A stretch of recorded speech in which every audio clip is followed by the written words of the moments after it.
Bonus. Trax. Remplacé par les Necrons dans le rôle d'antagoniste dans la boîte de départ de Warhammer 40 000, la Death Guard n'a pas dit son dernier mot. De retour avec un second codex en 2021, les fils de Mortarion s'invitent dans le Land Raider pour ce nouveau numéro. Alors enfilez vos armures MK3, aiguisez vos couteaux de la peste et papouillez vos petits Nurglings, c'est parti.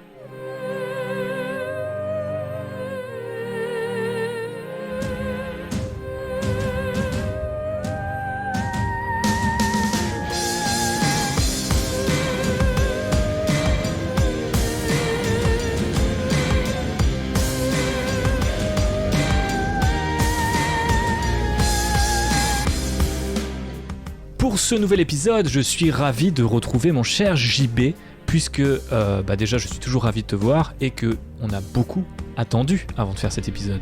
Bien oui, parce qu'il y a un truc qui s'appelle le Brexit, Oui. et il y a un truc qui s'appelle le Covid, et ce codex qui était normalement prévu pour décembre, finalement on l'a reçu en mars, c'est à peu près ça. C'est ça.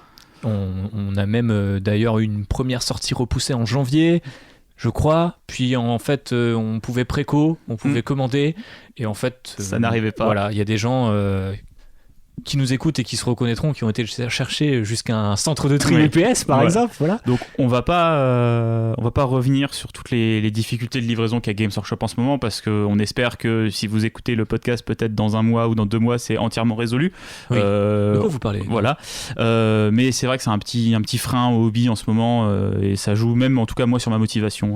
On aura peut-être l'occasion d'en reparler dans la dernière partie de ce podcast où on parlera de nos projets, mais c'est vrai qu'il y a un vrai écart entre ce qui est dévoilé, ce qu'on voit, ce qu'on attend et ce qu'on fait vraiment.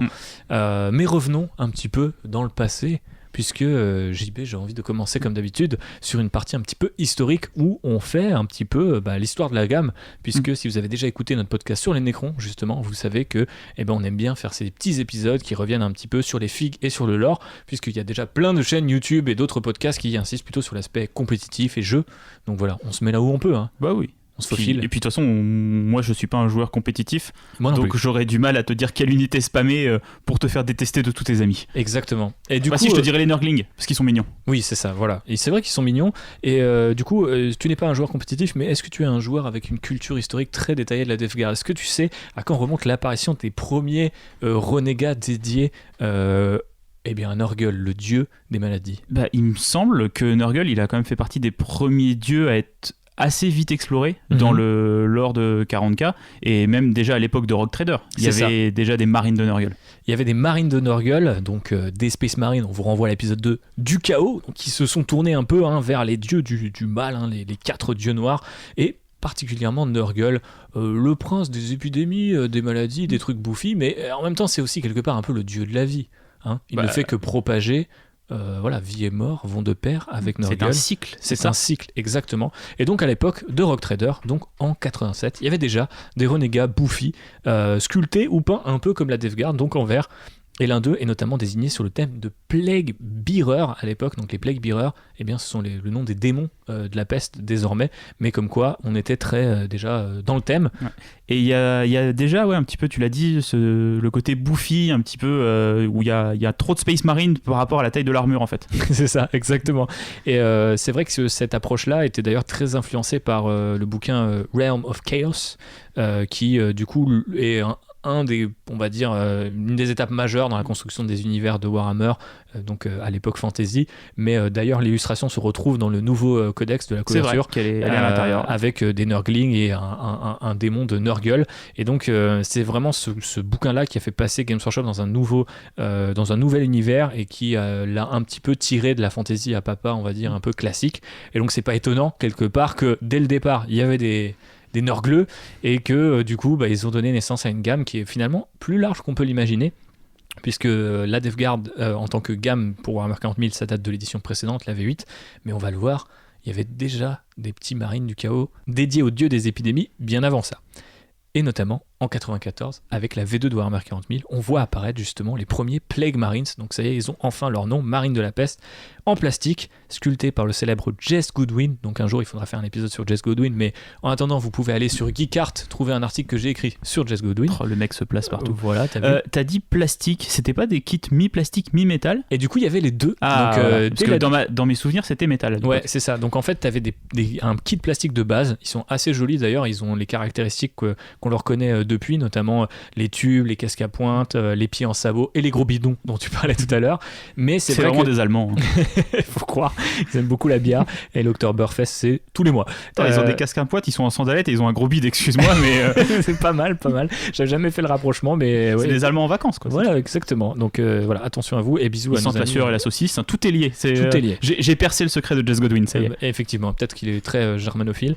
En tout cas, effectivement, les kits étaient en plastique, mais on avait des kits de spécialistes en métal, en fait, du coup, auxquels tu ajoutais, si tu voulais une arme spé, un champion, etc. Ça se faisait beaucoup à l'époque d'avoir un kit de base et un peu les petits accessoires qui traînaient en métal. Et t'achetais en blister un peu les armes spé et les champions, les trucs comme ça. Ouais. D'ailleurs, ce modèle va perdurer en 2002 avec la version du coup 3 de Warhammer 40 000 et surtout la version 3.5 du Dex Space Marine du Chaos. Je sais pas si on en a déjà parlé de ce fameux codex. Non, mais il me semble qu'il est assez fondateur pour les joueurs Chaos parce que c'est le premier, ou en tout cas un des premiers à avoir exploré un peu toutes les légions et à avoir donné un peu une identité. J'ai l'impression à chaque légion à différencier vraiment les Night Lords, des World Eaters, des Emperor Children. Et tu avais aussi un gros focus sur les différents personnages et à des accessoires très variés avec des... En gros, c'est ce codex-là qui a inventé tout ce qu'on a aujourd'hui avec un peu les traits de seigneur de guerre, les reliques que vous pouvez aller chercher selon vos factions et sous-factions. Ça, c'était un truc qu'il y avait dans le codex 3.5 et qu'à l'époque, les autres factions n'avaient pas, ce qui a rendu un peu le côté un peu culte des Space Marines du Chaos parce que eux sont des héros, enfin plutôt des antagonistes qui combattent depuis 10 000 ans. Donc forcément, ils ont une histoire à raconter et plein de gadgets sur eux. Mais à l'époque, on a simplifié quand même un petit peu les Plague Marines, les Marines de la Peste, puisque du coup, on avait des pièces de métal qui s'assemblaient sur le kit de Space Marine standard de l'époque, Space Marine du Chaos, pardon. Du coup, le résultat était très étrange parce que les jambes étaient les mêmes, donc on n'avait plus ce côté sabot, etc. Mais on avait toujours les gros bidons, les couteaux et des têtes assez dégueulasses. Il y avait ce côté très... photoréaliste, je dirais, un peu de la version 3 de Warhammer 40 000, où tu as l'impression que les couleurs devenaient très... pas forcément on enlevait les socles verts, on commençait à faire des trucs plus ouais, je sais pas si c'est grimdark parce que ça a toujours été grimdark et c'est un terme un peu galvaudé, mais c'est un mot valise un peu grimdark maintenant, mais c'est vrai qu'à l'époque tu commençais à... Mais je pense aussi ça venait d'une évolution peut-être des peintures en fait, tout simplement. C'est vrai. Et d'avoir des pigments et du médium un peu de meilleure qualité qui permettaient de un peu s'éloigner des couleurs flashy qu'on avait avant, genre je pense toujours les vieilles figues d'ultramarine avec le socle vert fluo, ils sont bleus, les épaulettes jaunes et les bolters jaunes, tu vois. Donc on commençait peut-être à se rapprocher avec des tons un peu moins saturés en fait sur les couleurs. Ouais, complètement désaturé, et du coup on a sur ces images-là des Marines du Chaos qui sont souvent en fait dans un vert plutôt kaki et pas un vert flashy comme ils l'avaient jusqu'à présent, des bordures en métal sombre plutôt que d'avoir un truc en bronze, etc. Donc il y a vraiment un côté très étrange et désaturé dans ces figues là parce que en fait elles sont vraiment au milieu de l'histoire de la gamme, et donc par rapport aux vieilles figues elles font chelou et par rapport aux nouvelles figues elles font chelou aussi. Donc il y a vraiment un cap qui a été passé à ce moment là, mais c'est vrai que c'est aussi à ce moment là qu'on Warhammer 40 000 c'est quand même vachement exporté partout dans le monde et s'est rapproché d'un côté un peu plus réaliste, notamment via la peinture comme tu l'expliquais à juste titre. JB, c'est aussi à cette époque qu'on a eu le premier perso de la Death Guard qui est notre ami Typhus, dont je crois que tu vas nous reparler un peu plus tard dans ce podcast. Oui, j'aime bien Typhus.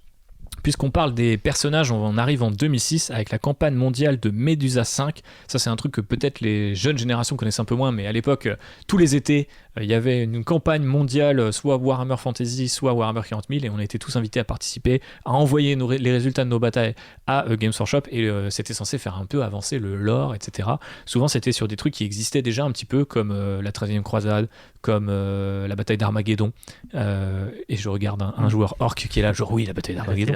Fun fact, le Codex Armageddon, c'est le premier livre Warhammer que j'ai acheté de toute ma vie. Et ben voilà, tu vois, c'est Avec comme la quoi ça t'a couverture marqué. où il y avait Gaz et Yarick. Et trop bien cette couverture. Celle de Medusa 5 est un peu moins bien. D'ailleurs, il n'y a pas eu un codex spécifique. Il y avait un petit supplément avec White Dwarf.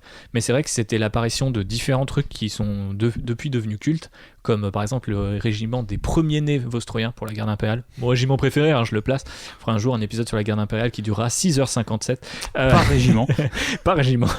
Et aussi du prince démon de Nurgle. Et qui depuis est un peu présenté comme le prince démon de la Death Guard typique, mais à l'époque il n'était pas forcément lié à la Death Guard. C'est sûr que c'était un prince démon avec un gros bidon, une énorme épée des symboles de la peste et une gueule absolument bouffie et atroce. Moi je sais que je faisais des cauchemars de ce truc, pourtant j'étais quand même déjà assez vieux quand cette figurine est sortie, mais putain elle fait peur. Elle commence à avoir un peu le côté cartoon que peuvent avoir un petit peu la Death Guard maintenant, mais pas poussée jusqu'au... Elle est entre le comique et l'horreur, donc elle est dans une zone qui met toujours mal à l'aise. Complètement. Et on en arrive plus de 10 ans plus tard avec la version 8 de Warhammer 40 000 dont on vous parlait tout à l'heure, la Death Guard qui devient une faction à part entière. Elle suit le modèle établi par les Thousand Sons, mais avec encore plus d'entrées, puisque du coup elle sert d'antagoniste principal à cette édition-là. C'est l'édition avec laquelle tu t'es remis à Warhammer 40 000, JB. Est-ce que toi tu as un souvenir particulier de cette Death Guard ? En fait, quand j'ai commencé à regarder les teasers de la V8 et les nouvelles figues, il y a quelque chose qui m'a un peu... pas choqué, mais c'est-à-dire que tu vois, par exemple, les Primaris, au début, je voyais pas la différence avec les anciens marines. Parce que j'avais pas l'œil suffisamment entraîné pour voir les différences d'échelle juste en voyant la figurine. Alors que la Death Guard, je voyais tout de suite que, ah ouais, d'accord, elles sont différentes des figurines du chaos et des Space Marines du chaos qu'on avait pour l'instant.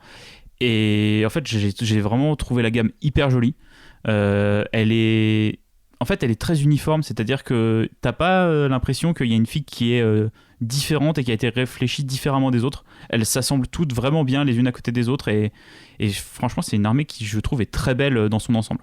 Et pour cela, il faut remercier Maxime Pastourel, donc un sculpteur français que beaucoup de gens connaissent sous le nom de Morbach, qui est du coup un peu la personne qui est responsable et qui a dirigé ce projet dans son intégralité. C'est pas pour rien d'ailleurs que la Death Guard est arrivée à ce moment-là, puisque Maxime était déjà connu pour avoir une armée dédiée à Nurgle qui s'appelait les Plague Bones, dans lesquelles plusieurs conversions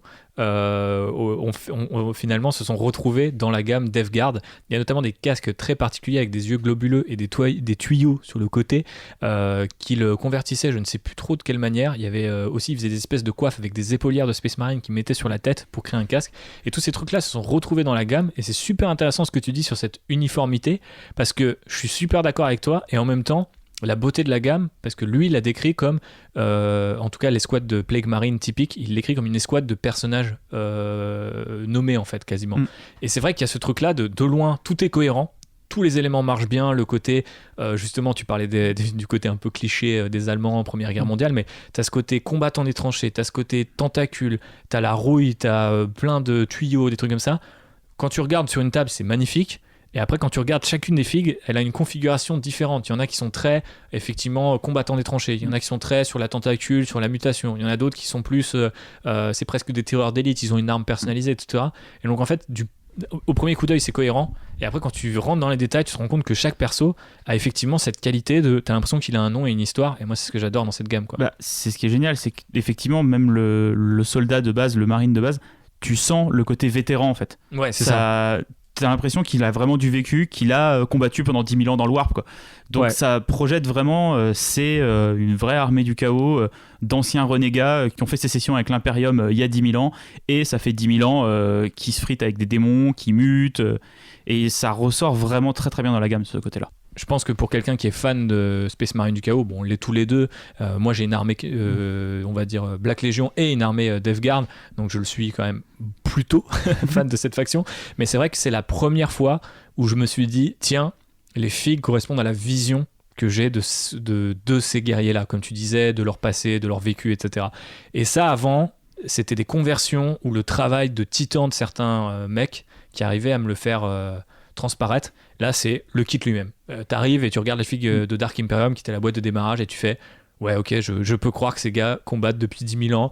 Je vois l'uniformité dans cette faction et aussi un petit peu individuellement ce qui est arrivé un peu à chacun. Peut-être qu'il y en a un qui a qui a goûté au bubon interdit, il fallait pas, que d'autres sont plutôt spécialisés au couteau, au bolter, etc. Et c'est une armée en plus très portée sur l'infanterie, donc ce qui permet vraiment d'incarner, je pense, beaucoup de choses. Parce que les armées où il y a beaucoup de véhicules ou beaucoup de cavalerie, on a tendance à insister sur les montures ou sur l'engin lui-même, et ça raconte peut-être moins de choses aussi. Même si on va le voir, dans la gamme, il y a aussi beaucoup de véhicules et qui sont tous plutôt très cool.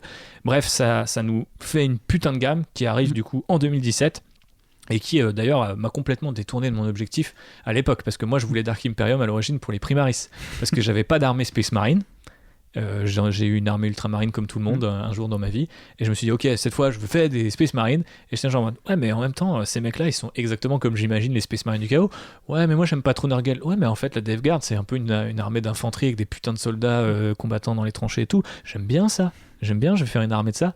Et après, vous avez un pote comme JB, et à Noël et à votre anniversaire, vous avez de plus en plus de kits, et donc voilà, vous faites la mauvaise armée, mais en même temps, c'est l'une des armées dont je suis le plus fier, donc je t'en suis encore reconnaissant. Bah, je sais pas si c'était la mauvaise armée, mais en fait, quand on avait réfléchi avec les gars pour te faire un cadeau pour ton anniversaire, toi, pour un peu raconter le truc, je me souviens des discussions qu'on avait à l'époque où les Primaris, bah, t'avais aimé les peindre, mais la Death Guard, t'avais vraiment kiffé les peindre en fait, et tu t'étais vachement, t'étais peut-être un peu plus sorti de ta zone de confort, t'avais essayé de nouveaux trucs. C'est vrai. J'avais l'impression en tout cas de l'extérieur que tu t'amusais plus à peindre la Death Guard, et du coup je me suis dit bah autant lui offrir des figurines de la Death Guard. Bah à fond, et ça a vachement marché. Ça m'a permis aussi de tester un certain nombre de kits dont on va pouvoir vous parler dans le détail dans cet épisode, donc quelques années après, bah, c'est encore plus utile, parce que c'est vrai que par rapport à l'épisode sur les Necrons, là on a une vraie expérience du terrain avec ces figues là et avec ces kits là, donc je dis du terrain, on n'a pas été non plus dans les tranchées avec eux. Ouais voilà, on n'a pas été dans les tranchées mais pas loin. Voilà pour du coup la gamme telle qu'elle a vécu sur Warhammer 40 000. Après il faut savoir qu'elle a eu une petite existence sur on va dire les jeux spécialistes, notamment en fait Epic, donc qui était un jeu à l'échelle gigantesque où on joue des petits socles avec plein de petits Space Marines et des gros trucs, et parmi ces gros trucs il y avait une tour de la peste, mais il y avait aussi le premier Mortarion, donc le Primarque de la Death Guard dont on va parler tout à l'heure, donc c'est assez rigolo de le noter. Et pour Battlefleet Gothic, le célèbre jeu de bataille spatiale dans l'univers de Warhammer 40 000, on avait le Terminus Est, qui est le vaisseau, et là aussi un élément emblématique du lore Warhammer 40 000, le vaisseau de Typhus dont on parlait tout à l'heure. Il y a eu bien sûr depuis plein de persos qui sont tirés du chapitre de la Death Guard qu'on retrouve pour la gamme Horus Heresy.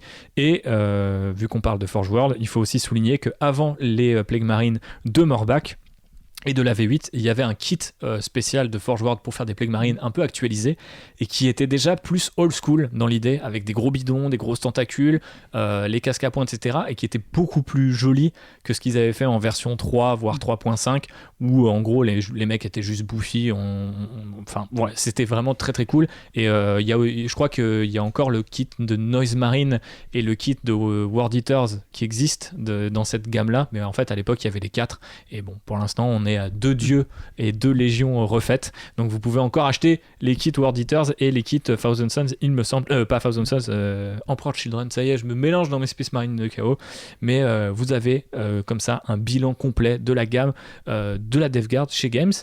Et vous vous rendez compte finalement que y a eu pas mal de sorties, et depuis quelques années, là où les gens ont tendance à considérer que quelque part cette folie Nurgle date un peu de 2017. Je pense que la folie Nurgle date de 2017. Et il y avait eu quand même pas mal de figues Nurgle quelques années avant à Battle. Ouais, aussi, ouais, pour End Times. Pour End Times, ouais, ils avaient sorti pas mal de figues Nurgle. En fait, je pense que c'est un dieu qui est visuellement assez facile à représenter, en fait. Ouais. Donc je pense que c'est pour ça qu'il y a toujours eu des fans de Nurgle et qu'il y a toujours eu des figues. C'est que c'est peut-être le plus simple en fait à représenter, parce que l'aspect maladie, tu peux facilement le faire comme on dit avec des surplus de peau, des personnages qui dégueulent, qui sont abîmés, qui ont des trucs comme ça. Là où représenter Tzeentch, représenter Slaanesh, c'est peut-être un peu plus compliqué. Pour représenter Korn, tu fais juste des bonhommes musclés et des haches et ça marche. Ouais. Mais voilà. Mais ça risque d'être très répétitif à force. Là où Nurgle a vraiment ce côté, quelque part à l'image du dieu, toujours, alors c'est plutôt, j'allais dire toujours changeant, ce qu'on associe plutôt à Tsench, mais vous voyez ce que je veux dire, c'est-à-dire que tout évolue, ça meurt, ça mute, ça se transforme, et il y a vraiment ce truc-là qui est super intéressant. Et c'est vrai que tu fais bien de le noter, ça fait quand même déjà quelques années qu'il y a cette popularité-là, et notamment en France, je trouve que Nurgle a une popularité de dingue, et je me souviens déjà à l'époque des vainqueurs Golden Demon, Slayer Sword et tout, c'était souvent des mecs qui peignaient des trucs Nurgle parce que le côté de ces peaux qui mutent permet aussi de faire des effets de dingue, et je pense qu'il y a un vrai challenge de peinture, quoi. Oui. Et d'avoir ramené ce côté, on va en parler un peu plus tard, mais un peu insectoïde, avec des mouches, des larves et des choses comme ça a permis de ramener des bestioles aussi à Battle et après à AOS, et je pense à donner une image plus cohérente de la gamme. Et l'attrait des Français pour ça, elle vient peut-être aussi de Morbach et de son armée qui était connue en France, en fait, tout simplement. C'est clair. Les Plague Bones, allez checker ça sur Google. Et avant ça, on va vous faire quand même un petit récap du lore de la Death Guard. Voilà, on était à l'extérieur. Maintenant, on rentre à l'intérieur, on monte à bord du Terminus Est. C'est un peu gluant, mais on va vous raconter un petit peu tout ça. Est-ce que, JB, tu connais le premier nom de la Death Guard ? Alors, il me semble que c'était les Dusk Riders.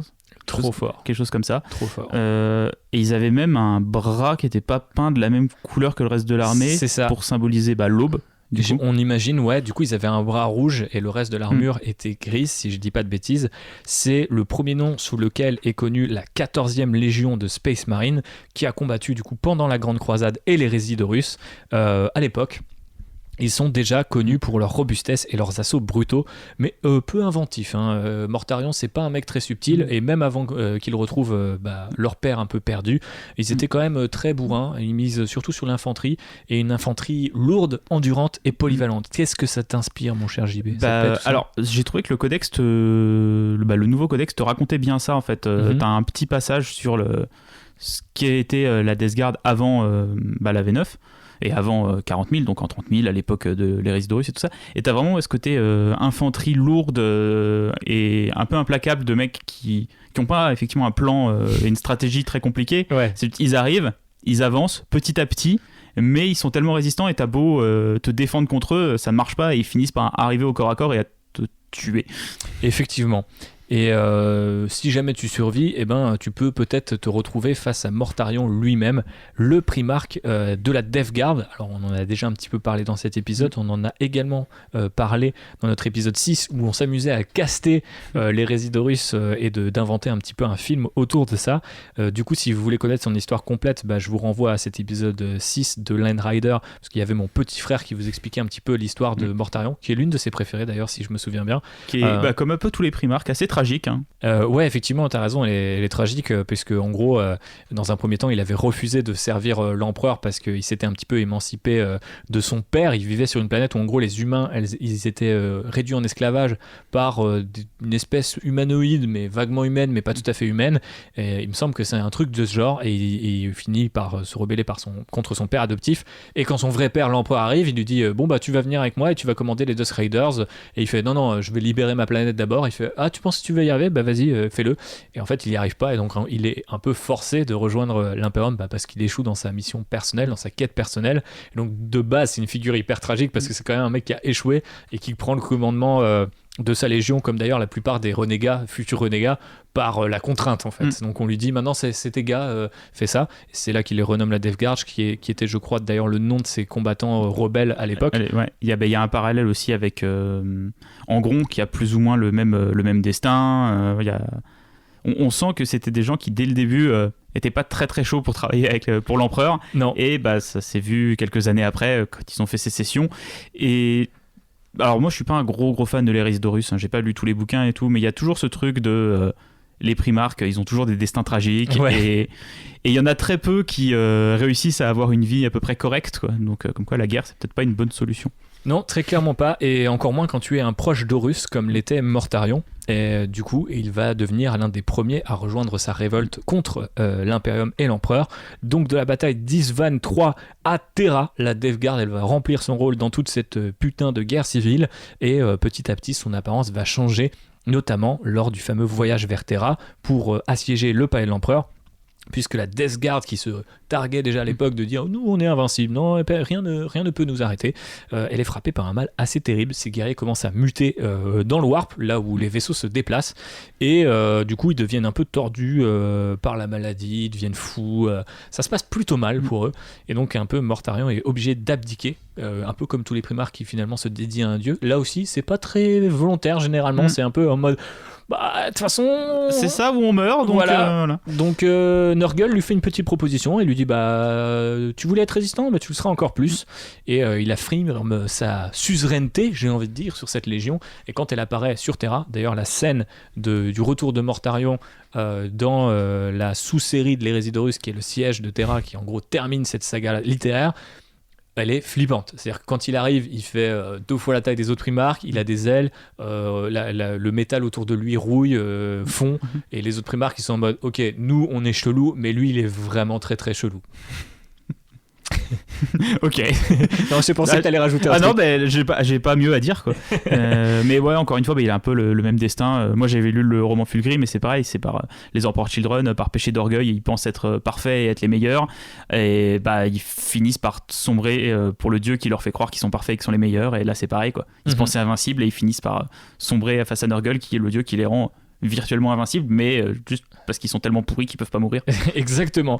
Et du coup, des milliers d'années plus tard, la Death Guard est complètement défigurée, on pourrait dire, mais contrairement à la plupart des légions renégates, elle est encore organisée. Donc ça, c'est une particularité qui est venue, je pense, un peu plus tard. C'est pas quelque chose que je connaissais dans le lore, en tout cas avant la sortie en V8 de cette faction-là. Mais en gros, on nous explique que depuis l'œil de la terreur, et donc directement le Warp, ils ont recréé un monde à leur image, le monde de la peste, qui est commandé par Mortarion et les différents chefs des compagnies de la peste.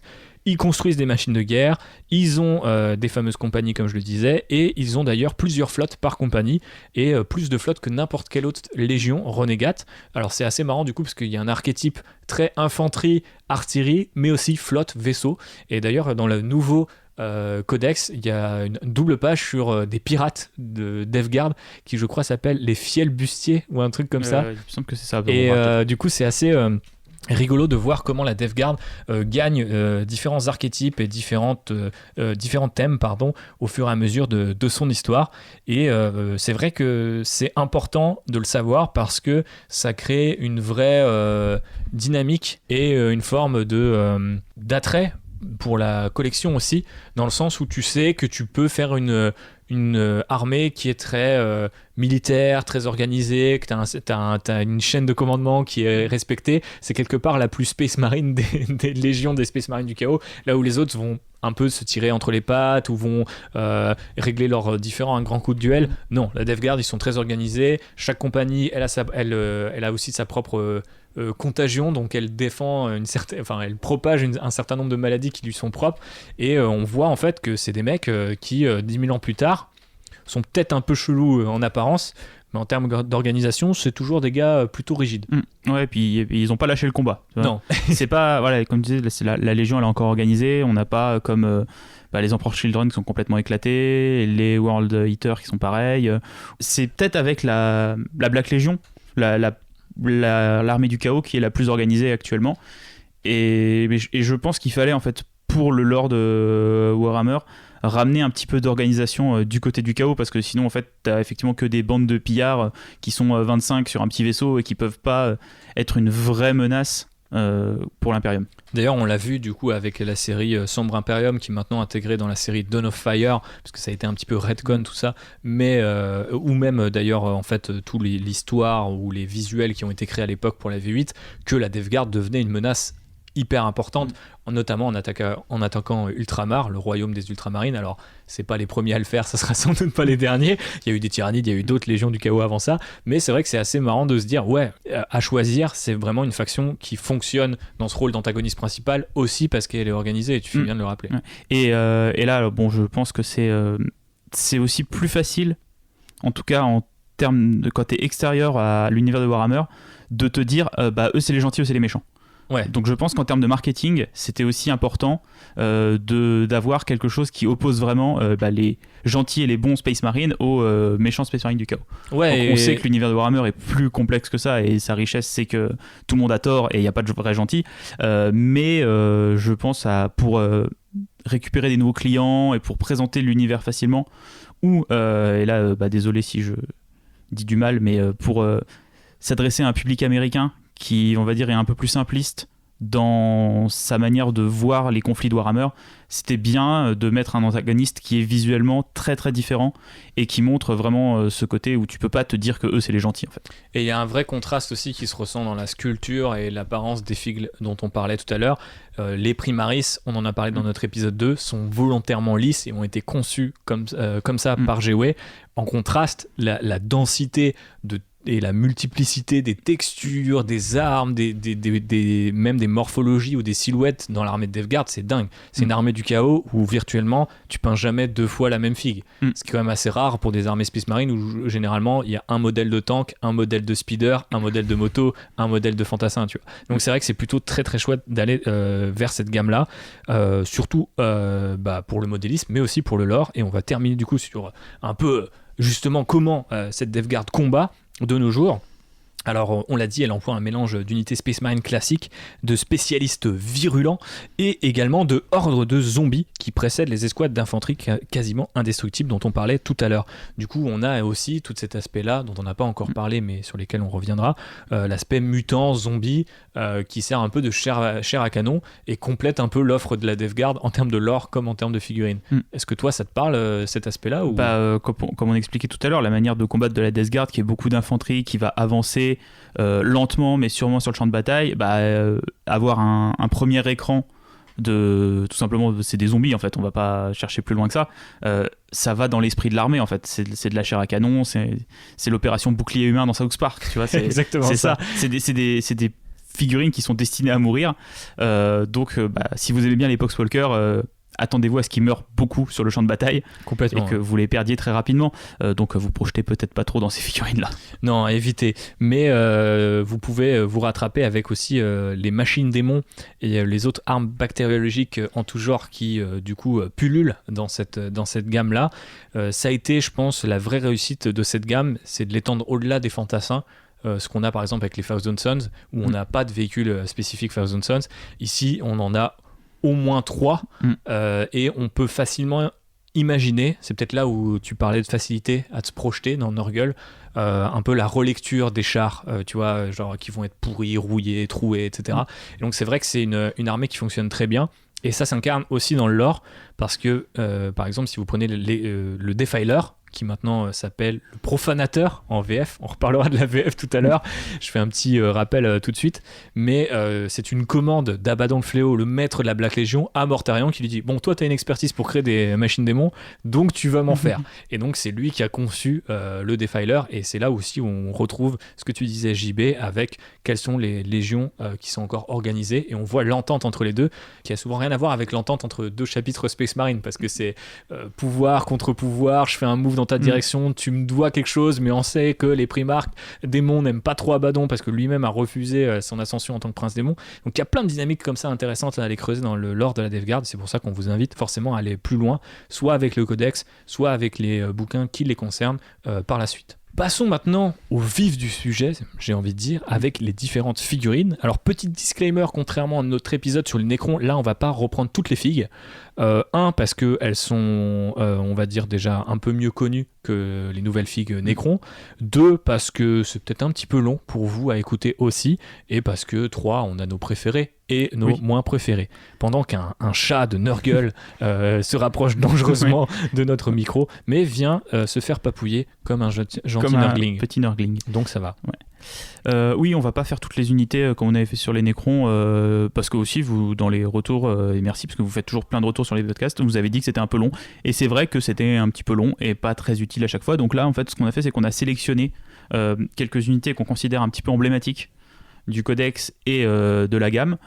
On va peut-être s'attarder un petit peu plus longtemps dessus, et je te propose, Thibaut, qu'on passe tout de suite à l'unité la plus emblématique de ce dex, donc qui est le Marine de la Peste. Le Marine de la Peste, anciennement connu sous le nom de Plague Marine, puisque maintenant on est de retour à une VF qui traduit tout, y compris des trucs qui n'ont, je crois, jamais été traduits, comme le Defiler dont je parlais tout à l'heure. Donc voilà, on va vous dire tout en VF pour vous habituer vos petites oreilles. Après, c'est vrai qu'on passe d'une extrême à l'autre. Ça fait plusieurs années maintenant qu'on a du franglais quasiment, et là on se retrouve sur des traductions qui sont très fortes et qui peuvent parfois vraiment, je pense, sédimenter tout un imaginaire. Mais moi, c'est vrai que je suis assez client de ces Warhammer. Pour faire une petite parenthèse, et Warhammer 40 000 ont toujours cette tendance aux jeux de mots et aux assonances, aux allitérations, et donc c'est plus sympa de les rendre en VF plutôt que de les prononcer avec notre accent abominable en VO. Surtout, ce qui est marrant par rapport au Codex Necron, c'est que le Codex Necron, il avait ramené en VF des noms qu'on avait déjà eu avant, alors que là c'est des noms qui sont complètement nouveaux, parce que les figues on les connaît, mais quand elles sont sorties il y a 3 ans on les connaît avec leur nom anglais, et là elles reviennent avec des noms français, et faut saluer le travail des traducteurs qui est quand même assez génial. Je pense qu'ils ont utilisé tous les mots du champ lexical de la maladie dans ce codex. Ouais, c'est clair. Donc big up à eux. D'ailleurs, si vous vous reconnaissez ou que vous connaissez des gens qui travaillent là-dessus, ce serait un plaisir de discuter avec vous et de savoir comment ça s'est passé, parce que je sais que ça fait couler beaucoup d'encre en France, cette retraduction, mais moi je l'accueille avec beaucoup de bienveillance, surtout quand, on l'a dit, c'est bien fait et souvent très créatif. Bon, Marine de la Peste, ça c'est un peu classique, c'est pas forcément spécialement créatif, mais là, le kit l'est. Donc ils existent sous plein d'aspects. Il y a ceux de Dark Imperium. Il y a un Porticone qui est à part, il y a un champion qui est à part, il y a la gamme Space Marine Heroes qui a dédié sa vague 3 à des Plague Marines, et il y a bien sûr le kit de Plague Marine où il y a 7 Gugus dans la boîte. Donc on en a eu plein. Ils ont pour moi tous cette qualité de personnage spé potentiel. Et je trouve que c'est assez admirable d'avoir réussi ça sur un nombre aussi élevé de Plague Marine. Je ne sais pas combien il y en a en tout, mais je pense qu'on n'est pas loin de la trentaine d'archétypes, tu vois, de Plague Marine qui ont été créés. Et j'arrête pas de dire Plague Marine, mais ça prouve à quel point Morbach et ses équipes ont super bien bossé. Et surtout, moi, je me projette à fond dans ces Gus tout le temps. Et on a vu, au-delà de la pure qualité en termes de ce que ça représente pour la Death Guard, que ce kit était régulièrement utilisé pour créer des Space Marines du chaos très vétérans, voire même en enlevant les tentacules et les bubons pour créer du Fallen Dark Angel, du Black Templar, quelque chose de beaucoup plus gothique, baroque, brutal, et du Space Marine très lourd, très industriel, comme la Death Guard sait en faire. Et je trouve que du coup, rien que pour ça, c'est déjà entre guillemets le meilleur kit de la gamme. C'est déjà mon épisode préféré, comme dirait un certain présentateur. Mais voilà. Qu'est-ce que t'en penses, toi, JB? En fait, j'aime beaucoup l'armure MK3. Je trouve que dans les armures un peu hérésie d'Horus, ça c'est la plus jolie, et c'est celle qui a vraiment le plus le côté gothique et chevalier.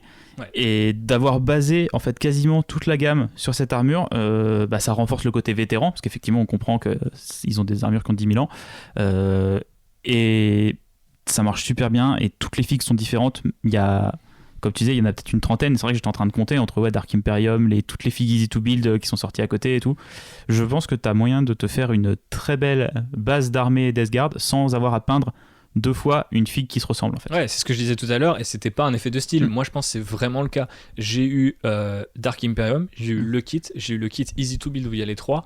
Et je crois que j'ai jamais peint la même figue. C'est vrai qu'il y a peut-être un petit grief qu'on pourrait donner, c'est que ces figues sont extrêmement complexes dans leur version multi-kit, qui fait que les conversions et les personnalisations sont quand même un peu plus difficiles qu'elles pouvaient l'être à l'accoutumée. Mais c'est entre guillemets un mal pour un bien, parce qu'il y a des bits qui sont géniaux, et que si vous mettez tel bras, vous ne pouvez pas les utiliser. Vous aurez beau couper, combler avec de la green stuff, vous ne pourrez pas. C'est vraiment très compliqué. Ça demande un travail de sculpteur peut-être... assez élevé, moi j'ai quand même l'impression que c'est des figues qui, malgré leur complexité et le nombre de détails, sont assez facilement accessibles pour les débutants, de par la richesse des textures et des matériaux qui sont des choses faciles à peindre en fait. Ouais, c'est vrai que en plus déjà on en a parlé, le côté bouffi, malade, etc.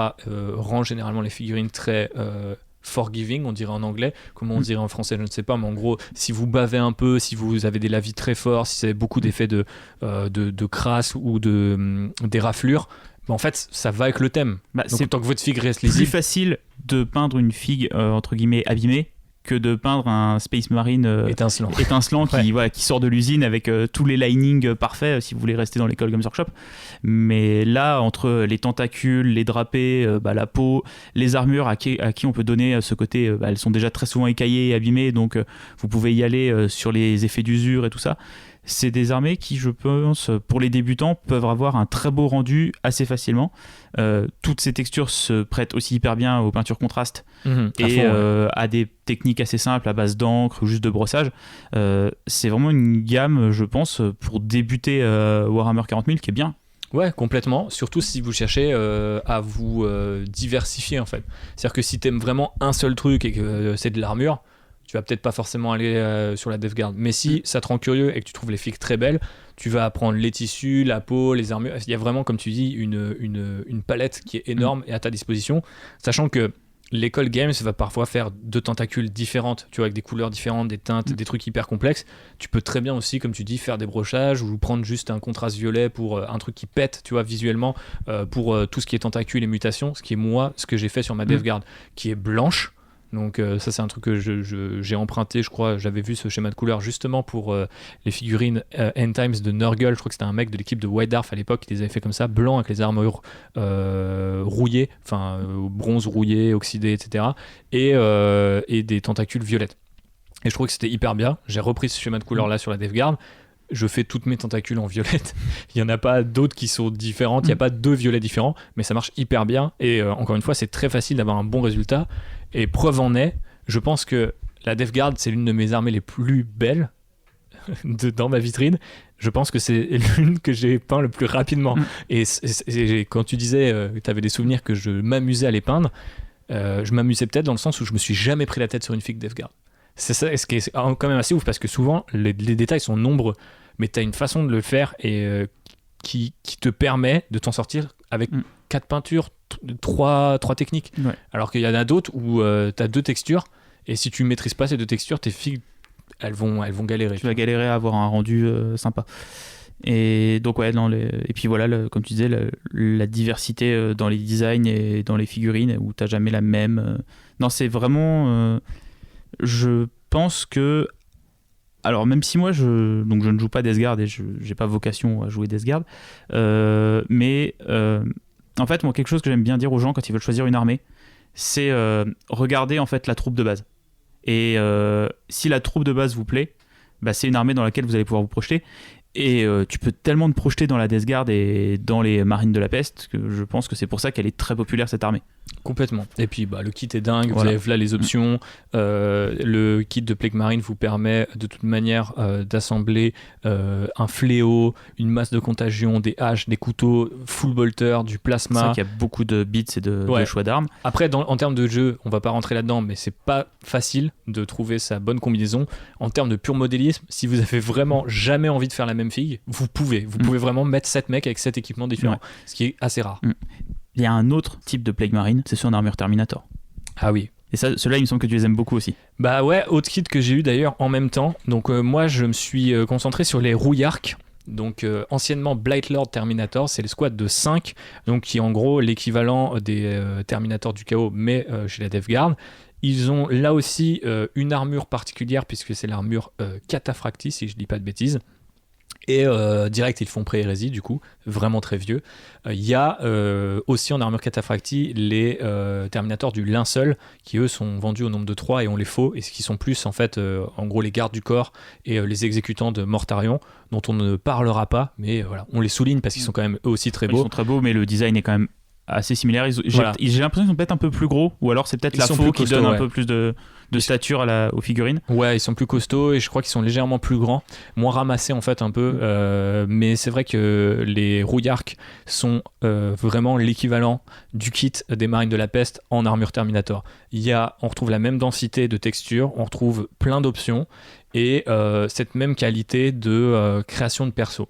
Donc par exemple, il y a un perso que on a amicalement surnommé Jeff Goldblum dans la communauté Warhammer parce qu'il ressemble à un mec qui se transforme en mouche. Et effectivement, du coup, vous avez cette option-là où vous pouvez mettre un ventre avec, en forme de mouche.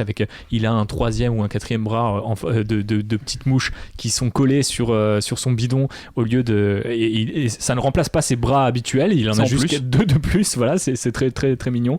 Et il y a plein de petits détails comme ça qui donne beaucoup de personnalité à cette escouade. Il y en a un autre auquel je pense qui dégouline depuis son armure. Il y a des espèces d'agrafes, c'est dégueulasse dans son dos, où il y a en fait tout ce côté gluant, tu sais, tous les bubons, toute la graisse qui ressort et qui a éclaté l'armure. Et en fait, tu sens que en fait, s'il met pas les agrafes, le mec va couler de son armure. Donc en fait, tu as des espèces de plaques qui sont vissées à l'arrière de son dos pour que ça tienne. Oh, c'est un peu comme le même avec Homer et qui a les pinces dans le dos pour tenir son bidon. Okay. Donc ouais, il y a ce truc-là. Et les 5 corps sont différents. Et après, vous avez plein d'options d'armes pour vous amuser. Récemment, il y a aussi le seigneur de la virulence qui est en armure Terminator et qui, je pense, va pouvoir facilement utiliser les restes parce que vous avez beaucoup de restes dans cette escouade si vous restez sur un équipement, on va dire, assez raisonnable. Donc, il y a vraiment beaucoup de trucs à se mettre sous la dent. Et c'est pour ça qu'un kit qui n'existe plus ou qui est un peu plus dur à trouver, qui était en gros la version easy to build des marines rouillarques, enfin des Terminator rouillarques, avec un Lord of Contagion nommé mais bon qui avait pas de profil. Et ça c'était du coup je crois il y avait 4 Terminator en plus. Donc là encore ce côté personnage, si vous avez envie de faire 9 Terminator, vous pouvez faire 9 Terminator différents. Celui-là il est un peu plus galère à trouver, mais typiquement ça permettait de l'acheter pas cher et de réutiliser les équipements qui vous restaient avec le kit. Quand Games fait ça, c'est quand même souvent plutôt très cool de leur part. Ils l'ont refait un petit peu avec les Necrons et tout. Ça marche peut-être un peu moins bien avec cette nouvelle génération. Mais à l'époque, si tu avais envie de te faire une armée Death Guard full Terminator, c'était hyper plaisant parce que tu avais des bits dans tous les sens, quoi. Ok. Et bah, du coup, là, on va passer à un personnage qui est en armure Terminator. Et il s'agit de Typhus, qui est un personnage que j'aime beaucoup parce que je trouve que la fille est magnifique. Je connais pas particulièrement son lore. Je sais que c'est quand même un grand général dans l'armée, c'est peut-être le bras droit on va dire de Mortarion. Comme tous les bras droits des primarques démons, en fait ils ont leur différents, tu vois, ils sont en mode on est copains mais pas trop. Et Typhus était d'ailleurs à la base il s'appelle Typhon. Et il est persuadé, lui il est tout de suite persuadé de l'intérêt de Nurgle. Et donc lui c'est pas vraiment par la contrainte qu'il vénère Nurgle, il est très chaud. Et du coup son surnom c'est l'hôte de la ruche du destructeur. Et c'est en fait le premier à absorber toutes les maladies et tout ça. Et donc il est très fan. Et c'est pour ça que sur le dos de son armure Terminator, il a ces espèces de cheminées parce que lui il répand sa propre le côté ruche se ressent très bien parce qu'il abrite lui-même des mouches et des insectes. Ouais. Et il y a toute cette partie sur la figurine que j'aime beaucoup où à l'arrière il y a cet essaim de bestiole qui sort et la figue est pas spécialement grosse mais je trouve qu'elle en impose énormément. La manière qu'il a de tenir sa faux lui fait gagner en hauteur et en largeur.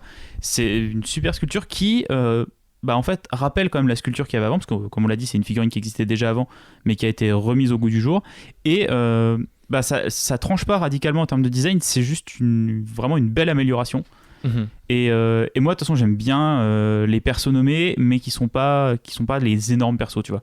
J'aime toujours avoir un personnage qui a un lore qui est intéressant mais qui va pas être ton Primark à 150 € que t'achètes une fois que t'as entre guillemets complété ta gamme, tu vois. C'est vrai, et c'est vrai que ces derniers temps c'est un truc que Games fait pas trop. C'est-à-dire que souvent c'est des persos qui sont remis au goût du jour, primarisés quand ils sont Space Marine, etc., mais qui viennent d'avant, mais on a encore rarement vu des petits persos, sauf peut-être pour les extensions, tu vois, des différents chapitres Space Marine. Souvent, c'est des persos qui sont remis au goût du jour, mais maintenant, souvent, ça va très loin dans l'échelle et dans le prix aussi. Et c'est vrai que c'est cool d'avoir Typhus avant Mortarion, par exemple. Et cette figue est assez ouf et contraste très bien d'ailleurs justement avec Mortarion. Tous les deux ont une faux, bien sûr elles font pas la même taille mais ils la portent pas du tout pareil. Et la relecture elle est assez intéressante aussi parce que les sculpteurs ils ont taffé un certain nombre d'éléments de vocabulaire visuel qu'on retrouve sur Typhus qu'il n'avait pas avant. Et du coup ça l'intègre vachement bien à la gamme et ça revient sur on revient sur ce que tu disais sur ce côté très uniforme malgré toutes les petites différences qui peuvent subsister, quoi. Et alors ça, je sais qu'apparemment en jeu ça marche comme ça. Typhus il fonctionne très bien avec les Poxwalkers. C'est ça. Donc on va enchaîner sur les Poxwalkers. Donc on a un petit peu parlé tout à l'heure, c'est plus ou moins des zombies de la Death Guard. Et je trouve que c'est un super ajout en fait à la gamme.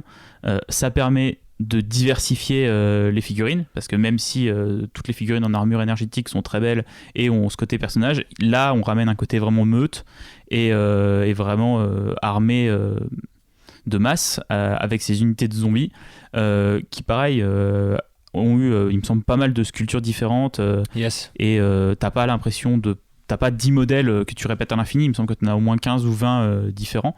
Ouais, peut-être, je sais pas, parce que je sais que dans Dark Imperium t'en as 20 et que c'est 2 fois 10. Ah d'accord, ouais. tu vois, tu vois, je m'en étais pas rendu compte, donc comme quoi juste en changeant la couleur d'un pantalon et en changeant la couleur d'une veste, ouais, tu mais peux amener pas mal 6... de variétés dans les persos. Ouais, il y en a 6 qui ont été faits à part, un peu comme les Space Marines et les Terminator.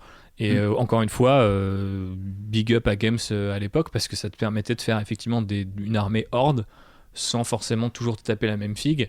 Et en plus, elles ont un gabarit humain, donc elles sont relativement rapides à prendre.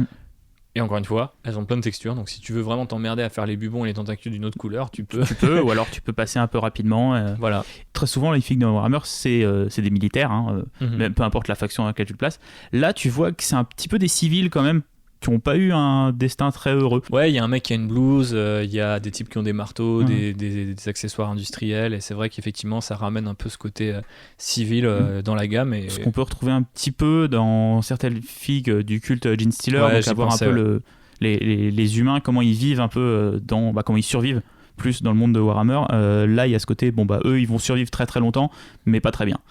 Complètement. Et puisque tu parles un peu de ce côté civil, je voulais justement revenir sur un personnage qu'on a dans les choix d'élite, qui s'appelle maintenant en français, on a oublié de le dire d'ailleurs, mais les Poxwalkers sont connus sous le nom de Véroleux, et ils sont eux aussi boostés donc par Typhus, mais également par le délabreur délétère, anciennement je ne sais même plus. Noxious Blightbringer. Ouais, très bien, effectivement, je crois que c'est ça. Celui avec la cloche, c'est ça. Ouais, c'est ça. Ouais, celui avec la cloche, il a un bon design. Alors le design est super. Et je vais en parler parce que je pense que c'est typiquement une figue que peut-être nos concurrents plus portés sur le jeu, concurrents plutôt amis et compères, mais vont facilement sauter parce qu'en fait elle n'est pas spécialement utile, même si elle l'est un peu plus maintenant. Mais je trouve qu'en termes de design, elle symbolise tout. La cloche est l'un des éléments typiques en fait des armées de Nurgle. Je trouve que le gabarit est super inquiétant parce qu'il n'est pas tout à fait Terminator, mais en même temps il a la taille d'un Terminator, mais on sait que c'est un marine de la peste, donc il est en armure, voilà. Il a des Nurglings qui le suivent, il a une autre cloche, une petite cloche dans la main, il a son petit plasma qui est inspiré des très vieux plasmas que sculptaient Godwin et ses copains à l'époque, dans les années 90. Donc c'est vraiment une figue qui, je trouve, incarne super bien la gamme, qui a aussi un home, un casque qui est là aussi super inquiétant, et que c'est juste ces 3 fentes, et il y a vraiment un côté sans visage, alors que les Nurglings autour de lui sont hyper expressifs. Ce qui est marrant sur ce casque, c'est qu'il ressemble pas mal à certains casques Drukhari. Ah ouais, c'est vrai, je vois ce que tu veux dire. Avec le visage qui n'apparaît pas du tout, il y a juste des stries, tout ça. Il y a pas mal aussi de casques à battle qui ont ce design-là. C'est pas un casque qu'on retrouve très régulièrement à 40K. Ouais, et voilà, je le trouve vraiment trop bien ce perso. Et je voulais en parler déjà parce que le design est cool, et aussi parce qu'il incarne une autre facette de cette armée-là, auquel on s'attendait pas forcément en découvrant la gamme. En tout cas, c'était mon cas. C'est la présence de nombreux personnages spé qui n'ont pas forcément un rôle très militaire. Alors bien sûr, ils sont jouables sur le champ de bataille, ils vont avoir les effets de buff sur la table de jeu, etc. Mais au premier abord, leur design ne transpire pas forcément SF militaire, comme le sont beaucoup de personnages de Warhammer 40 000. Et c'est une tendance qui, je crois, a été instaurée par la Death Guard, et depuis s'est retrouvée dans d'autres trucs, dans d'autres jeux comme Blackstone Fortress, ou aussi dans d'autres gammes, comme tu disais, par exemple avec le Genestealer Cult, qui de la même manière a un choix de 3 ou 4 persos en élite qui ne sont que des buffers et qui sont là pour représenter. Alors en fait là le Cult Stealer c'est une révolte, donc effectivement ça part en fait des civils, mais là c'est des Space Marines qui ont un look plus artisanal, je sais pas trop comment dire. On en a un qui fabrique des grenades, t'en as un c'est un chirurgien, l'autre il a un boulier, il compte les chiffres 7, les occurrences du chiffre 7 partout sur le champ de bataille, parce que le chiffre 7 obsède les favoris de Nurgle. Je trouve ça hyper bien.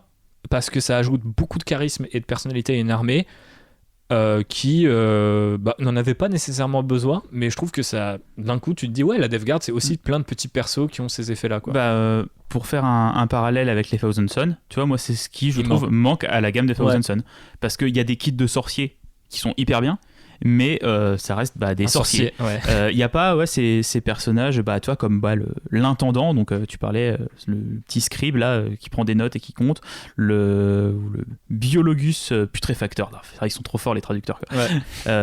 Moi j'aime particulièrement le chirurgien de la peste. Ah ouais, il est bien aussi. Mais parce qu'en fait, j'ai toujours aimé les apothicaires et les personnages de médecins, notamment dans l'univers de Warhammer 40 000. J'adore le Pain Boy chez les orques, j'adore toute la partie Amonculus. J'adore le fait que dans un univers aussi stupide et absolu que Warhammer, il y a encore des types qui essayent de sauver la vie de leurs potes et de les réparer, mais juste pour qu'ils retournent se battre en fait. Et j'aime beaucoup le design de la figue. Elle a beaucoup de drapés.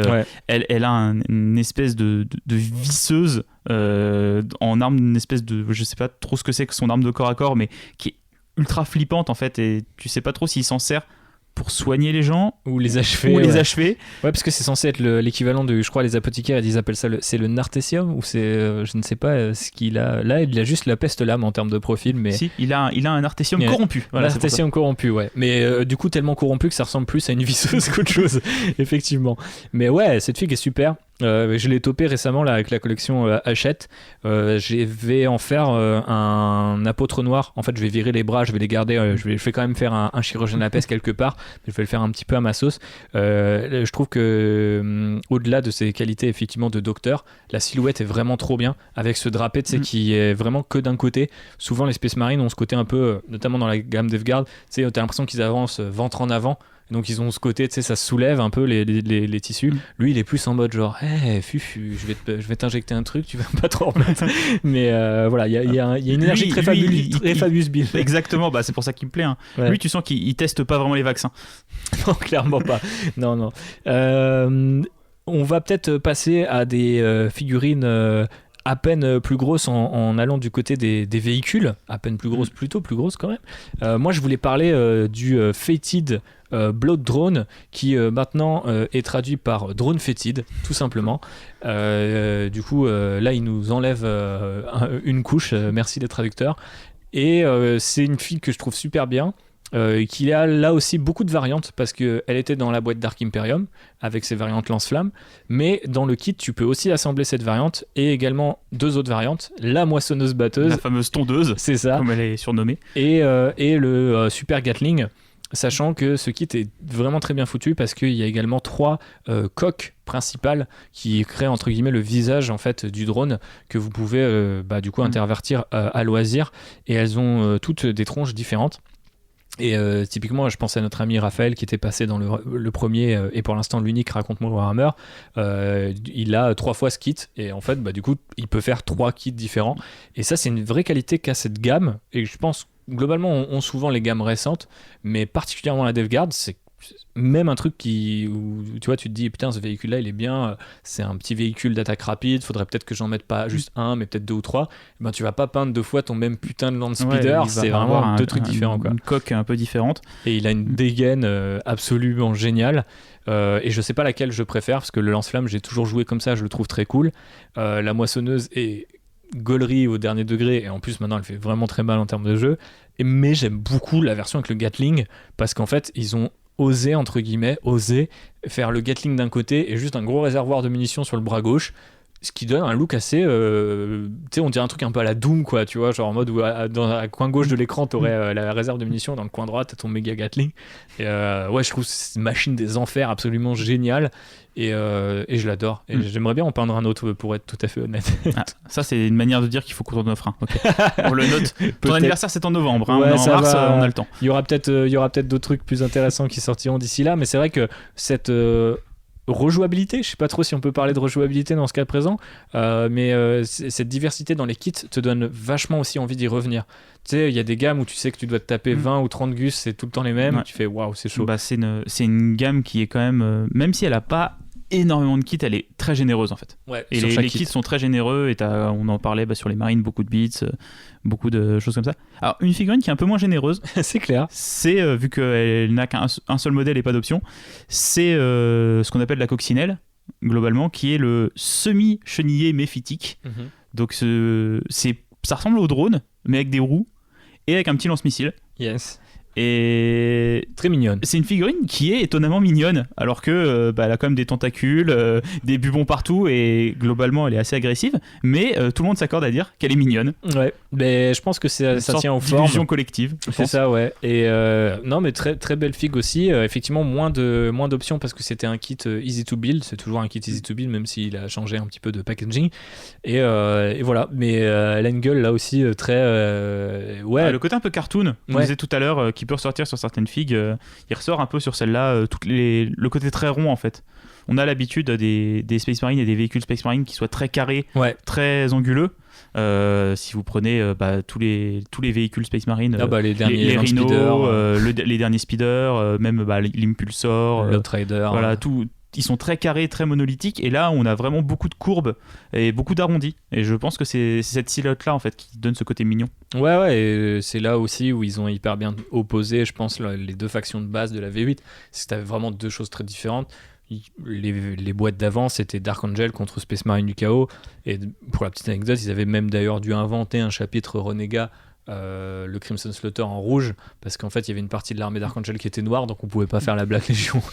Donc voilà, bon, là c'est vraiment deux trucs qui en termes de couleur, de texture, de silhouette sont très différentes, et je pense que ça se retrouve aussi sur un autre véhicule dont tu voulais nous parler, qui était le chenillé Crash Pest. Après le semi-chenillé, il y a le chenillé total, qui est, celui-là il me le faut aussi. Ouais, celui-là je l'aime vraiment bien. Il est tout en rondeur, on dirait une sorte de gros insecte, limite un bousier, tu vois, un truc posé. Moi je vois une limace, tu sais, un escargot, quoi. Ouais, ça marche aussi, quoi. Il y a ce côté insectoïde qui ressortait sur les deux autres drones, mais qui ressort, je trouve, encore plus sur celui-là. Et ça complète bien aussi l'esprit de la gamme, c'est-à-dire avec l'infanterie qui avance devant, donc le côté combat dans les tranchées, pour revenir un peu à la Première Guerre mondiale, et là c'est les obusiers qui sont à l'arrière et qui pilonnent le champ de bataille. Je trouve que tout de suite, en fait, moi j'aime bien quand sur les véhicules ou sur les grosses figues, tu comprends entre guillemets à quoi elles servent. Ouais. Et clairement ça c'est un véhicule, tu dis ok, lui il reste au fond et il tire. Et puis il va tirer, puis des fois il va toucher, des fois il va pas toucher, mais c'est pas le profanateur. Voilà, c'est vraiment une grosse artillerie, quoi. Ouais. Alors c'est vrai qu'il est assez limpide dans ce qu'il fait et ce qu'il a à faire. Il a 2-3 variantes en termes d'armes, donc le mortier change pas, mais les armes sur le côté et à l'avant peuvent changer. Et il y a vraiment un petit côté aussi bunker mobile qui est vraiment pas dégueulasse, et cette forme de silhouette. Il y a un truc aussi qui est pas aussi connu que sa silhouette, c'est les chenilles. C'est rare un char à Warhammer 40 000 qui a les chenilles apparentes, et notamment tout le système de roulement qui est exposé. Généralement ils sont cachés derrière une plaque de blindage, et là il est exposé, et on voit il y a vraiment un côté presque steampunk dans tout ça qui marche hyper bien. Je pense que c'est le côté un peu pré-hérésie, donc un peu technologie un peu plus ancienne. Ouais, old school, ouais. Et je trouve vraiment très très cool, il complète super bien la gamme. J'étais pas vraiment convaincu par ce truc là la première fois que je l'ai vu, notamment parce qu'il n'y a pas de servant à l'arrière. Contrairement à la plupart des véhicules d'artillerie à Warhammer 40 000 où souvent il y a des petits bonhommes et tout. Là il n'y a même pas un Nurgling qui traîne, mais je pense que c'est une fille qui a un très très gros potentiel, et d'ailleurs on la voit quand même pas mal réutilisée ailleurs. Moi je l'ai vue en version impériale. Qui est vraiment pas mal, sans les pics et sans la benne à l'avant. Des nurglisés. Ouais, des nurglisés, des plaguisés, je sais pas comment on dit, mais effectivement, cette benne, cette lame de bulldozer, elle est réutilisée sur d'autres tanks et elle marche hyper bien. Donc ça c'est à mettre dans la catégorie des kits où à première vue tu fais ouais pas mal mais on s'en fout, et en fait tu le revois 6 mois après, tu vois des mecs sur Instagram qui ont fait des super conversions et tu fais ah ouais, pas dégueu. Ah, c'est pas dégueu. Voilà, donc plutôt une belle figue, et qui offre un chouette soutien à la DevGuard. Et ça aussi, c'est un des gros avantages de cette armée-là, c'est que dans toutes les catégories d'unités que vous pouvez avoir, il y a un truc typique, y compris dans la catégorie Lord of War, Seigneur de guerre, avec l'ami Mortarion. C'est le primarque de la DevGuard, c'est le mec avec des grandes ailes, la grande faux, et un pistolet assez marrant qui s'appelle la lanterne. Putain de figue. Il y a 3 primarques jouables à Warhammer 40 000, c'est de loin mon préféré. La stature est ouf, c'est l'une des rares grosses figues que j'ai envie de faire. alors que ça me terrifie de faire des petites confidences. Je ne sais pas si je l'ai déjà fait, mais ça me terrifie de faire des figurines aussi grandes, mais je la trouve incroyable. La personnalité est ouf, le changement par rapport à sa version 30K est ouf. La sculpture est complètement dingue, qui tient sur des morceaux de fumée qui se mêle à des drapés. Il y a des petits nurglings sur le socle. Je trouve quasiment rien à redire. En plus, il est assemblable de deux manières différentes. Donc la faux peut être soit à droite, soit à gauche. Et inversement avec le pistolet. Mais il ne peut pas lui mettre 2 faux ou 2 pistolets. Non, parce que du coup, voilà. Même si j'ai vu un mec le faire, et j'ai vu une autre conversion que je trouve vraiment très très belle. Quelqu'un qui a interprété la lanterne au sens littéral du terme. Et en fait, plutôt que de lui mettre un pistolet, il lui a vraiment mis une lanterne comme s'il tenait la lanterne, tu vois, dans la nuit, quoi. Et c'est hyper beau parce que il est surnommé le Seigneur de la Mort. Il y a vraiment ce côté, il est vraiment personnifié comme on personnifie la mort, quoi. Et ça rend hyper bien. Et c'était pas, tu sais, dans toute cette approche un peu Inquisition 28, tu vois, avec très peu de couleurs et tout. Très désaturé, exactement. Qui joue vraiment juste avec des contrastes d'ombre et ce genre de choses. Et c'est une vraie dinguerie. Il faudrait que j'essaie de retrouver ça. Mais si ça vous intéresse, en tout cas. Et ouais, vraiment une pure figue. Je pense que le seul truc sur lequel j'ai un peu plus de mal, c'est son visage. Parce que je trouve qu'on limite, on le voit pas assez. Et il est quand même assez caché parce qu'il y a son respirateur, plus il y a un effet de bave qui lui traverse le visage. L'effet de bave est je trouve peut-être en trop. J'aurais peut-être mis 2 têtes comme Magnus. J'aurais mis une tête capuchée où t'as limite pas de visage, genre c'est creux, tu vois. Et peut-être une tête avec la capuche rabaissée, et là t'aurais vu plein de bave et plein de trucs, mais tu choisis quoi. Là au final ils ont pas choisi. Après, c'est quand même assez cool de pouvoir le mettre avec le pistolet en avant ou la faux en avant. Je pense que c'est un super kit. Vous en avez très clairement pour votre argent quand vous dépensez, quoi. C'est vraiment une très très belle figue. C'est une super pièce de collection, j'imagine. Une fois que tu as une belle armée d'Esgard, de rajouter Mortarion, ça vient vraiment compléter ton armée. Je pense, je suis comme toi, c'est mon préféré en termes de design des 3 Primark qui sont dispo à 40K. C'est quoi le top 3 là ? Le top 3 ? Ouais. Sur les Primark ? Ouais. Mortarion, Magnus, Guilliman. On est d'accord. Attends, Mortarion, Magnus, Abaddon et Guilliman, il est même pas sur le podium. Abaddon, c'est un Primark maintenant, ok. Okay. Bah non, le vrai Primorque, c'est Gaz, tu vois, mais il y a Gaz qui est devant. Ouais. Mais non, c'est en tout cas sur les figurines typé Primark, est vraiment marqué comme un Primark. Je trouve que c'est le plus joli des 3.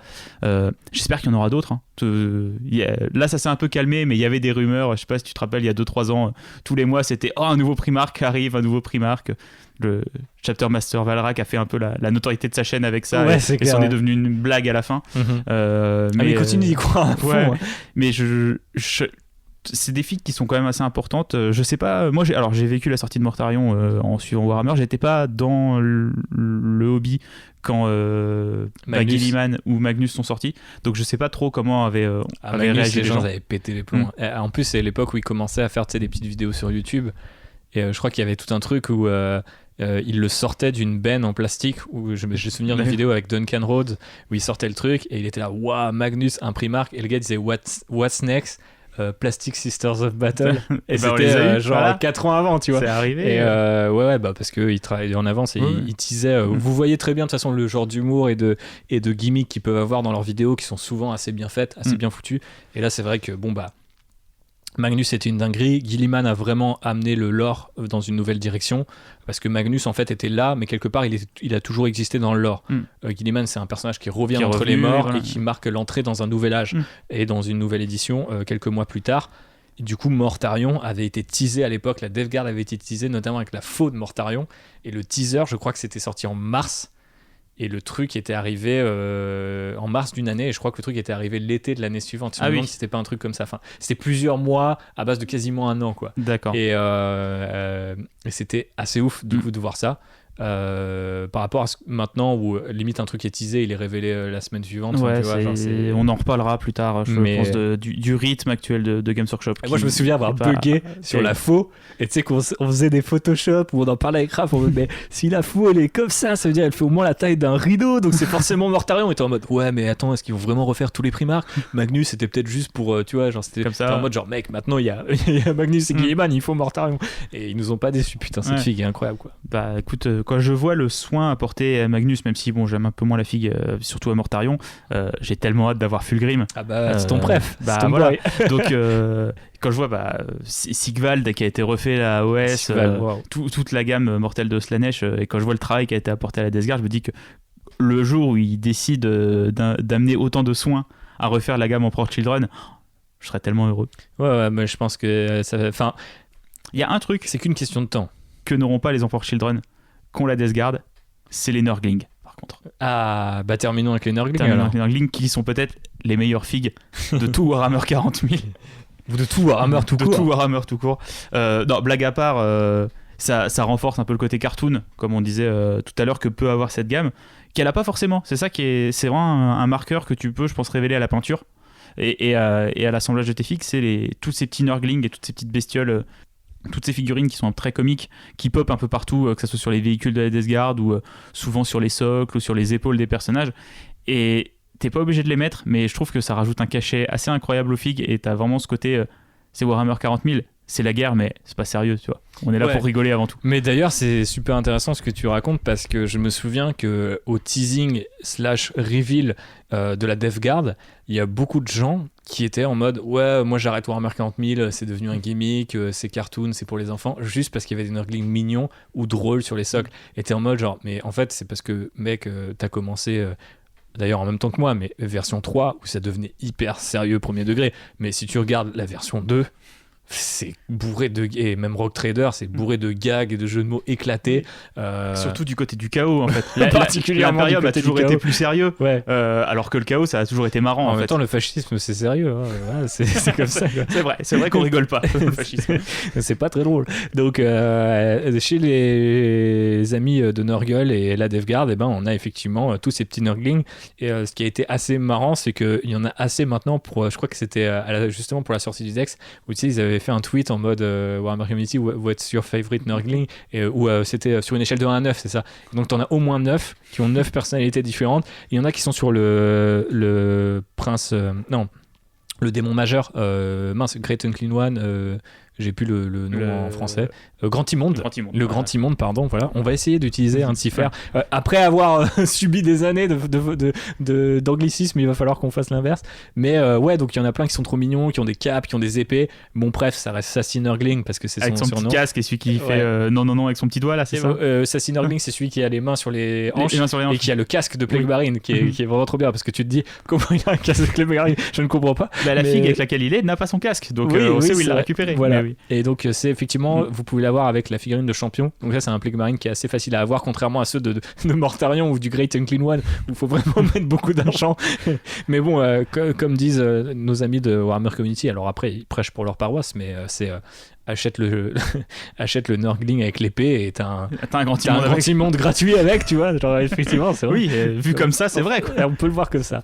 Ça fait peut-être un petit peu cher le Nurgling. Ouais, oui, mais bon, on s'amuse, et c'est aussi important de le rappeler que voilà, Warhammer 40 000 c'est pas obligé d'être dead serious pour là justement faire un anglicisme. Ça peut aussi être un peu fun et rigolo. D'ailleurs en plus tous ces Nurgling sont en option la plupart du temps. Il y en a qui sont calés sur le ventre de Typhus et qui lui mangent les entrailles direct, ce qui me rappelle un peu, je crois que c'était sur le Grand Immonde de Forge World, où il y en avait qui faisaient du toboggan sur les intestins du Grand Immonde, et je trouvais ça trop bien, tu vois. Donc c'est un marqueur qui est super fort, et je trouve très anglais, très humour anglais, tu vois, en mode genre ok, c'est hyper noir, hyper glauque et tout, mais c'est un petit lutin qui fait n'importe quoi en faisant de la corde à sauter avec des intestins, enfin tu vois. Et je trouve que c'est vraiment, pour moi, il y a rien, où il y a peu de choses en tout cas qui symbolisent aussi bien, tu vois, la débilerie la débilité de cet univers que les Nurgling. Et en même temps, quand je dis débilité, c'est vraiment avec une grosse vague de sympathie, j'ai vraiment envie d'avoir un jour des peluches de Nurgling. Et à l'époque, avant le confinement, il y avait un show sur Twitch où c'était Warhammer Merchandising et les gens de cette équipe-là qui parlaient et de ce qu'ils avaient vendu ou ce qu'ils avaient en projet.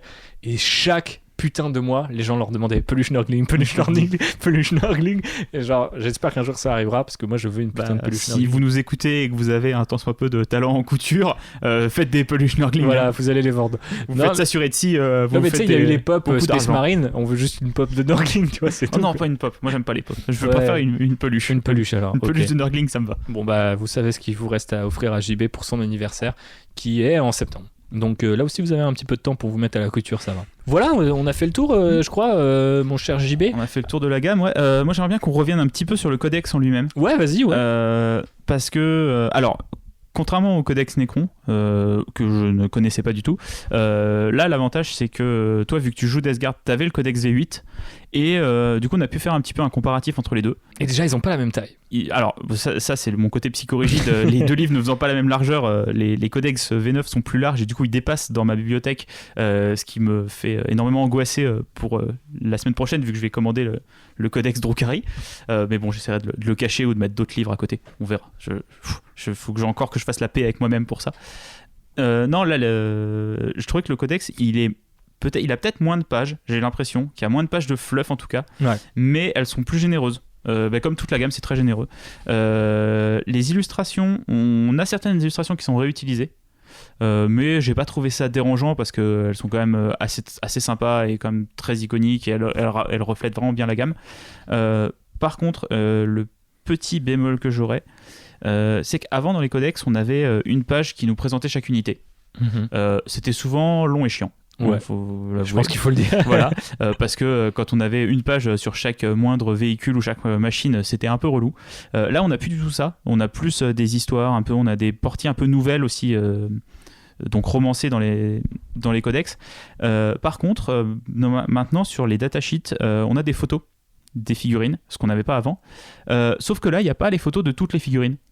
Notamment toutes les photos des figurines qui sont communes avec la gamme Space Marine du Chaos classique. Donc par exemple le sorcier en armure Terminator ou le Chaos Lord qui du coup ça doit s'appeler le Seigneur du Chaos maintenant. Le Profanateur, etc. Voilà. Mais par exemple les véhicules comme le Predator ou le Land Rider, il y a juste un petit, soit un symbole de Nurgle, soit un petit artwork, mais il n'y a plus de photos de ces figurines-là. Même dans tout le reste du bouquin, il n'y a pas de photos de ces figurines-là. Et ça, je trouve ça très dommage, dans le sens où si tu démarres, tu ne vois pas à quoi ressemblent ces figurines-là. Si tu ne connais pas la gamme, si tu ne vas pas te promener sur le site de Games Workshop, c'est un peu dommage. Je trouve qu'ils auraient pu faire l'effort de peindre le sorcier du chaos, qui est un kit, effectivement, qui est commun à toutes les gammes de figurines du chaos, mais ils auraient pu faire quelque chose qu'ils ne font pas, c'est faire quelques conversions. Comme tu disais, il y a plein d'armes en rab, il y a plein de bits supplémentaires sur les kits. Ils auraient très bien pu faire le sorcier du chaos en lui mettant un bras de Terminator, et ça serait passé en fait, et ça aurait limite créé une nouvelle figue dans la gamme, à partir de figues qui existent déjà.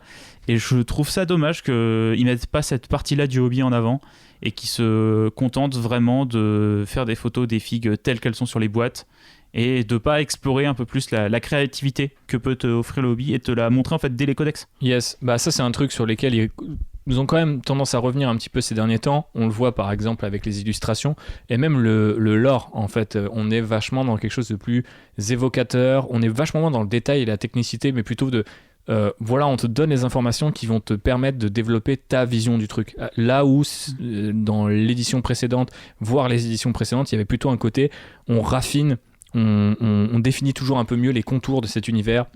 On sait à quoi ressemble la galaxie, on sait c'est quoi un Primarch, on sait comment ça fonctionne. Et il y avait un côté pas nécessaire souvent, parce que Warhammer 40 000 a ce côté de façon très flou et très personnalisable. C'est comme ça que ça marche, c'est une espèce de bac à sable géant. Et c'est vrai que du coup, ce bac à sable, il passe aussi par la création et le modélisme.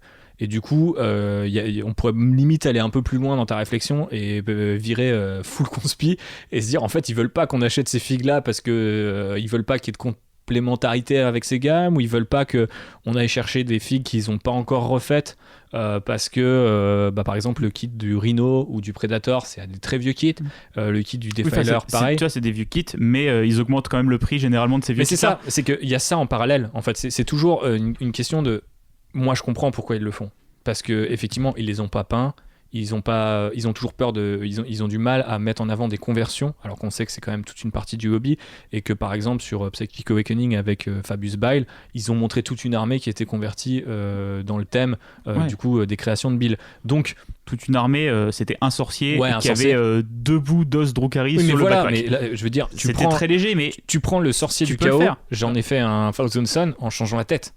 Donc tu peux faire la même chose avec un Plague Marine. C'est faisable, ça leur demande pas beaucoup. Si c'est une photo qui fait 2 cm de large sur un codex, je pense que ça n'a pas besoin d'être peint au standard heavy metal. et que personne leur en voudra. Et que je pense, en revanche, les nouveaux auront cette capacité à se projeter et dire ah, mais comment je fais cette figue-là?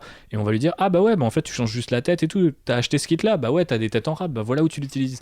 Il y a un vrai côté genre non, achetez tout, on vous fait tout et tout est là. Et en fait, tu te dis mais non, mais c'est quand même un hobby de débrouillards et de gens créatifs. Surtout qu'ils font la promotion de cette débrouillardise dans leur Twitch. Ouais. Très régulièrement, tu vois, ouais. avec les hobby cliniques et ce genre d'émissions. Mais ça ne se retranscrit pas sur les produits finaux que tu peux acheter. Et je trouve ça quand même dommage de ne pas mettre en avant cette partie du hobby. Tu vois, dans les Battle Tom AOS, il y a des petites sections peinture. Ouais. Ce qu'on n'a pas du tout dans les codex à 40K. Alors, moi je dois t'avouer que les sections peinture, les sections peinture des Battle Tom, je les trouve très simplistes. Et des fois, t'as un petit peu, vous mettez cette couleur. L'effet magique. L'effet magique, quoi, où tu passes. L'étape 5 magique. Voilà, c'est ça, entre la partie où t'as mis du lavis et la partie où t'as fait les linings. T'es là, je pense qu'il y a un peu plus de travail que juste faites des linings. Donc bon, voilà, ça c'est pas très grave, tu vois, mais qui a même plus ce côté hobby, figurine et bidouillage et.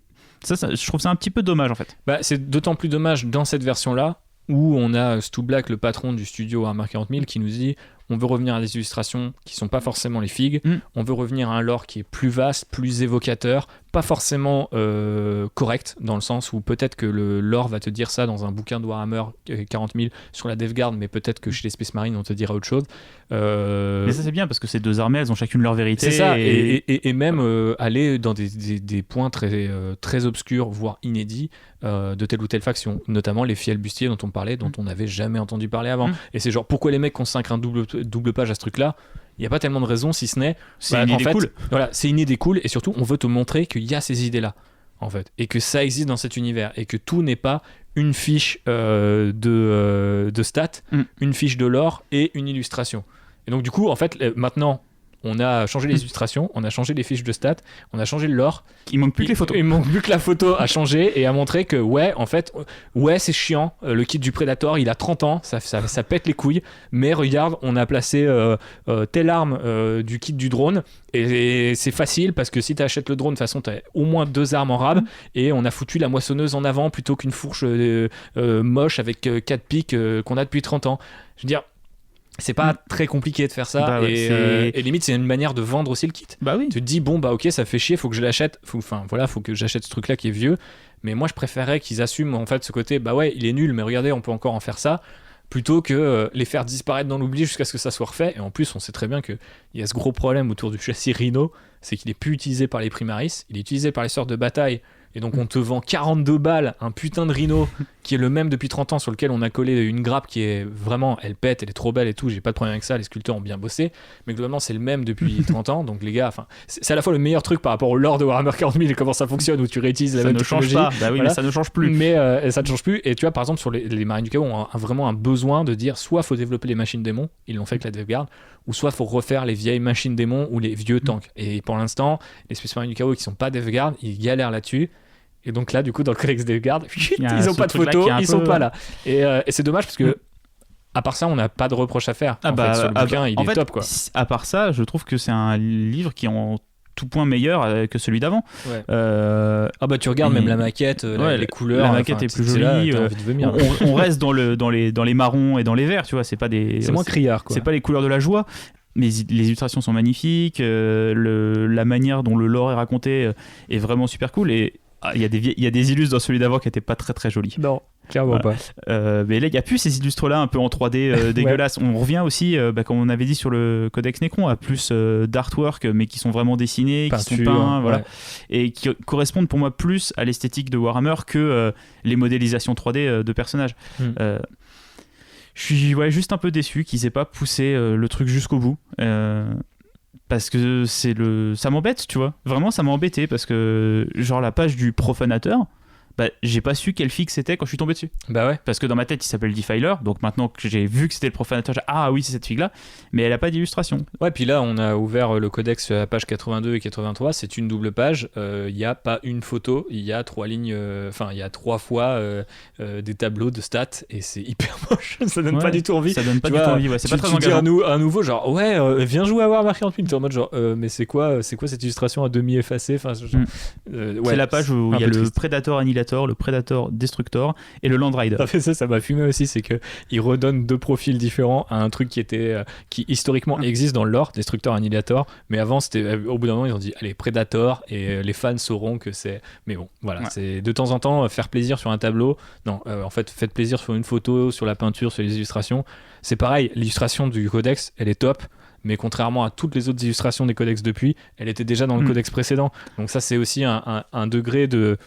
Pas de je m'en foutisme, mais ça fait un peu chier, parce que c'est souvent les Space Marines du chaos qui prennent ce tarif là-dessus. C'est en mode genre, ouais, non, mais vous, en fait, ça va, c'est bon. Elle était cool. Après, elle pète, hein, c'est Mortarion. Elle est très jolie, l'illustration. Avec son D'ailleurs, elle est un petit peu recolorisée par rapport à l'ancienne version. Ils l'ont recalibré un petit peu. Ouais. Elle est moins fluo, moins criarde. Ouais. Elle est un peu plus. Le fond est violet, en fait, au lieu d'être vert. Ouais, mais... Ah, c'est ça, ouais. Ils ont joué un peu plus sur un contraste entre le violet et le vert. Non, elle est quand même très jolie. Ça reste un beau codex. Je pense que les joueurs d'Esgard doivent être hyper heureux d'avoir ce bouquin. Ouais, bah clairement, je te confirme. Voilà. Je pense aussi que la Death Guard, c'est une bonne armée pour les nouveaux joueurs. Les figures, elles sont très récentes, elles sont super jolies, ça fait 1h30 qu'on en parle. Moi, pareil, c'est pas une armée dans laquelle je me lancerais, comme les Necrons la dernière fois, mais... Peut-être qu'on fasse un épisode avec une armée à toi, ou dans laquelle tu te lancerais. Attends, il y a les Drukhari et les Orques qui potentiellement arrivent plus tard cette année. Ah donc, oui, c'est vrai. J'aurai mes moments de gloire, ne t'inquiète pas. Mais non, franchement, c'est vraiment un beau bouquin, et je trouve qu'ils font un très bon taf sur les nouveaux codex. Ouais, clairement. Et surtout dans notre capacité à recréer un imaginaire, là où je trouvais que Warhammer 40 000 commençait avec ces bouquins-là, mais même aussi avec d'autres séries littéraires comme les Résidorus, à vraiment être très précis, très pointu, il y a une réponse à tout, il y a une explication à tout. Alors que moi j'ai grandi avec un Warhammer 40 000 qui est fucked up, dans lequel tu es noyé, tu es bombardé d'infos et chacun a un peu sa vision. Et ce qui est génial, c'est qu'on sait que nous-mêmes en tant que fans, comme tous les personnages de Warhammer 40 000, on a tous tort. On a tous une interprétation de ce truc, de ce futur cauchemardesque qui n'existe pas de toute façon, et c'est ça qui est trop bien. Et on y revient dans les produits games, mais allez jusqu'au bout s'il vous plaît, parce que je pense pas que c'est un Predator converti qui menace votre business, qui se porte mieux que jamais alors que le monde est en train de brûler. Donc voilà, je pense que vous pouvez y aller les gars. On sera toujours là pour acheter du plastique crack pour vous soutenir. Exactement. Et d'ailleurs, pour soutenir Games Workshop, qu'est-ce que tu as fait récemment, Thibaut? Oh putain, j'ai fait plein de trucs, j'ai bien soutenu Games Workshop parce que je suis passé à 1000. Alors au départ, j'ai fait ce programme en janvier, donc j'étais à 1000 points de Black Legion et j'étais tout fier de vous le dire. Et non, je suis à plus de 1250, donc j'ai quand même bien bossé. Du coup, j'ai pris une pause. Je me sentais pas burn-out parce que je pense que quand tu as trouvé de la même manière que j'ai trouvé un schéma de couleur Death Guard qui me plaît, ma variante de la Black Legion me plaît et genre j'aime le faire. J'aime le rendu, et dès que j'ai fini une unité, j'ai envie d'en faire une autre, et ça m'arrive rarement. C'est souvent, c'est genre en mode, j'adore le rendu, mais mec, j'en ai chié, donc je vais faire une pause. Et là, je dois limite m'arrêter moi-même pour éviter d'arriver au burn-out. C'est-à-dire, je sais que ça va arriver, parce qu'au bout d'un moment, peindre du noir, c'est quand même un peu relativement chiant. Donc, j'ai fait une petite pause Age of Sigmar, figure-toi, et une pause Death Guard. Donc la pause Death Guard, c'était du Warhammer Rescue, hashtag Warhammer Rescue sur les réseaux sociaux, puisque j'ai recyclé, après avoir recyclé un vieux Razorback qui était mon premier tank que j'ai acheté pour Warhammer 40 000, j'ai recyclé mon deuxième tank qui est un Land Rider, pas Rider, Raider, parce qu'on le prononce correctement, donc du coup peint aux couleurs des Ultramarines. À l'époque, j'avais déjà une armée du chaos, je crois que c'était des Iron Warriors, et je me disais putain, mais il est trop moche mon Land Raider Ultramarine, notamment parce que j'étais persuadé à l'époque que brosser à sec du blanc et faire du pointillisme blanc sur une carlingue bleue, ça faisait comme s'il y avait de la neige. Non, ça fait comme si quelqu'un avait peint du pointillisme blanc. Voilà, sur carlingue bleue. Donc c'était chum, vraiment horrible. Et tous les jours, je voyais ce truc-là, j'étais en mode, c'est pas possible.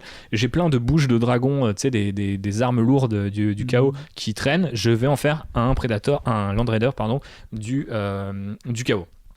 Je dis à mon père, tu connais pas des trucs pour décaper et tout, parce qu'à l'époque internet assez limité, tout ça machin.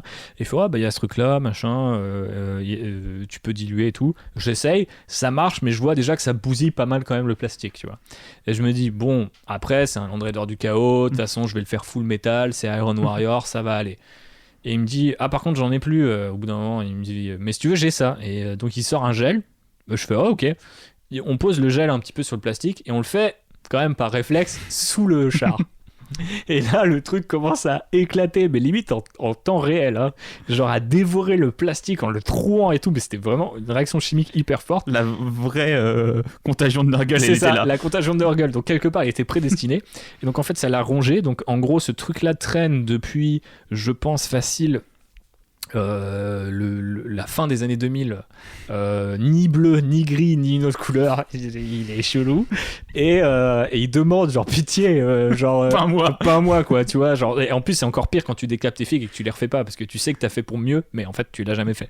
Et j'avais déjà ce truc là j'avais déjà essayé de faire ce truc là avec le Rhino.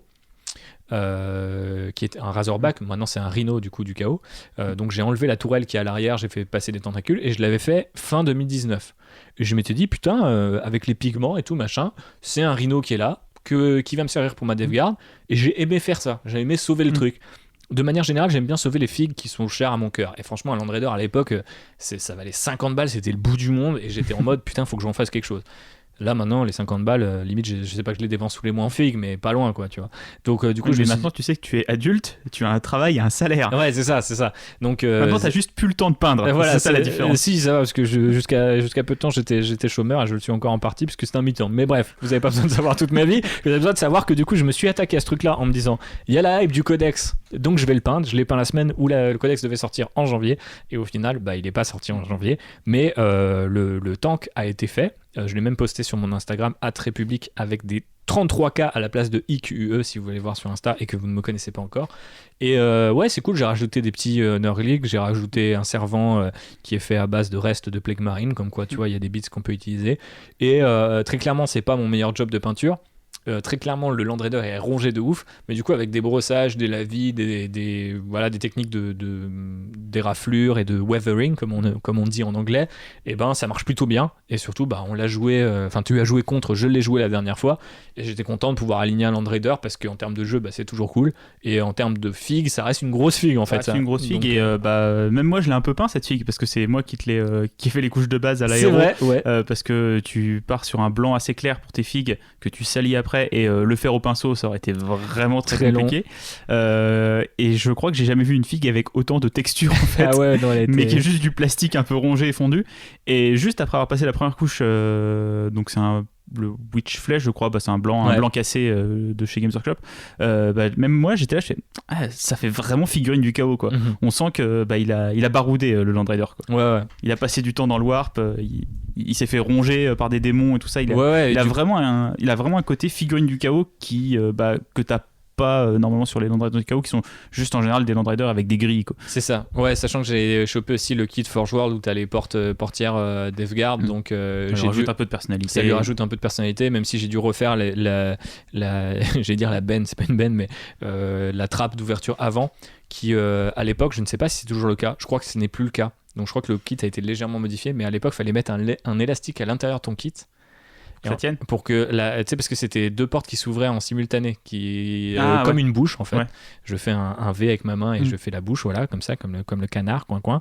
Et donc du coup vous aviez ça et il fallait mettre un élastique à l'intérieur du char.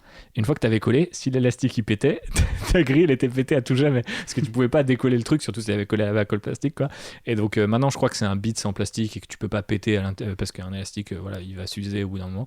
Et donc moi j'avais mis un élastique et bien sûr de toute façon le décapant s'est occupé du reste, donc la portière était niquée. Donc en fait je crois que j'ai utilisé le haut de la portière Forge World et j'ai utilisé le bas et le haut de la portière plastique, mais comme bas. Okay. Et voilà, donc c'est un peu dégueulasse, mais j'ai mis c'est le chaos, c'est normal, c'est ça. C'est j'ai mis des tentacules là où il y avait un trou, quoi. Voilà. Et côté Age of Sigmar, j'ai topé la boîte pour Broken Realm avec les deux Zalopex pour la gamme Idonet, les elfes des mers. Et du coup, ça m'a donné envie de remettre un peu le pied à l'étrier sur cette armée que j'ai peint pendant le premier confinement et qui depuis ne me pose que des problèmes. J'en parlais dans le numéro 8, je crois, notre tour de Ghoul. Et du coup, j'arrêtais pas de dire, il y a un truc qui va pas. Donc j'ai repeint un certain nombre de trucs sur les figues, les capes en rouge, j'ai uniformisé. Et en fait, à un moment, je me suis dit, non, mais c'est le socle, il va falloir que je refasse les socles. Donc j'ai refait 33 socles le week-end dernier pour avoir un côté un peu plus Caraïbe. Et je pense qu'enfin la passion du hobby. C'est ça. Non, mais c'est aussi parce que je suis un mec très difficile. Je pense qu'il faut le dire. Si vous nous écoutez, que vous débutez, vous dites putain, est-ce que je vais devenir cinglé comme lui? Non. C'est juste que je suis vraiment très très chiant. Et donc en fait, quand il y a un truc qui me plaît pas, ça peut vraiment me faire péter les plombs, voire me faire abandonner un projet. Et là, cette fois, je me suis dit, t'abandonnes pas. 33 socles, ça va le faire. J'ai dépensé en plus les thunes pour avoir les bonnes textures, les bons trucs, parce que j'ai trouvé un tuto qui est pas mal. Mais enfin, ils ont plus une look un look de pirate, des socles plus Caraïbes, haut turquoise. Ouais, t'as vraiment un côté que t'as fait haut turquoise et sable très blanc, très clair. Ouais. Et ça marche mieux que le côté un peu marais que tu leur avais donné avant. Les figurines sont assez sombres, bon, même si maintenant avec les capes rouges elles le sont un peu moins, mais t'as un peu remis de la lumière en fait sur tes figues et c'est vrai que ça rend beaucoup mieux.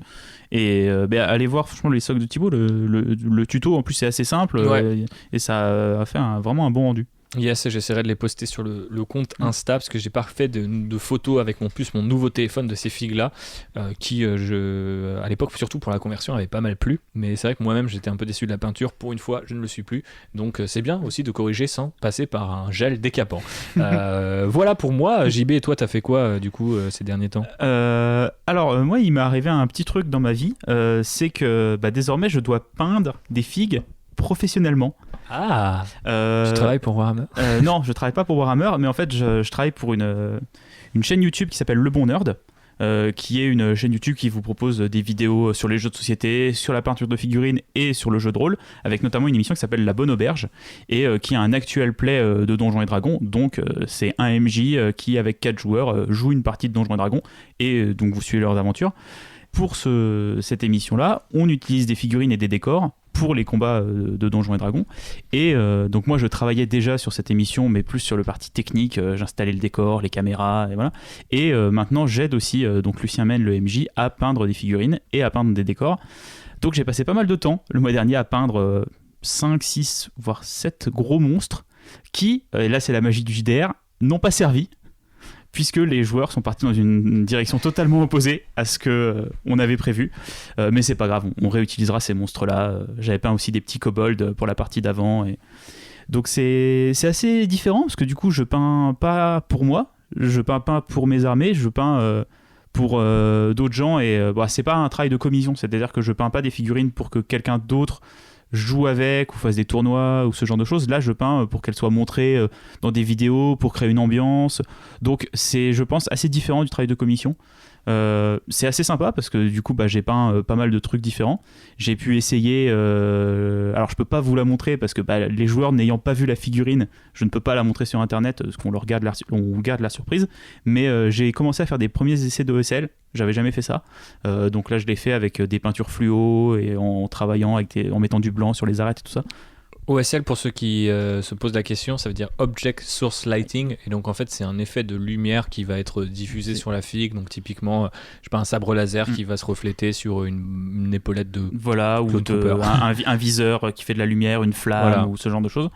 Donc j'ai pas mal peint donc des figurines pour ça le mois dernier, mais sinon j'avance toujours sur mes orques. Je me suis fait une petite pause en janvier où j'ai refait D-Boys parce que j'en avais pas assez.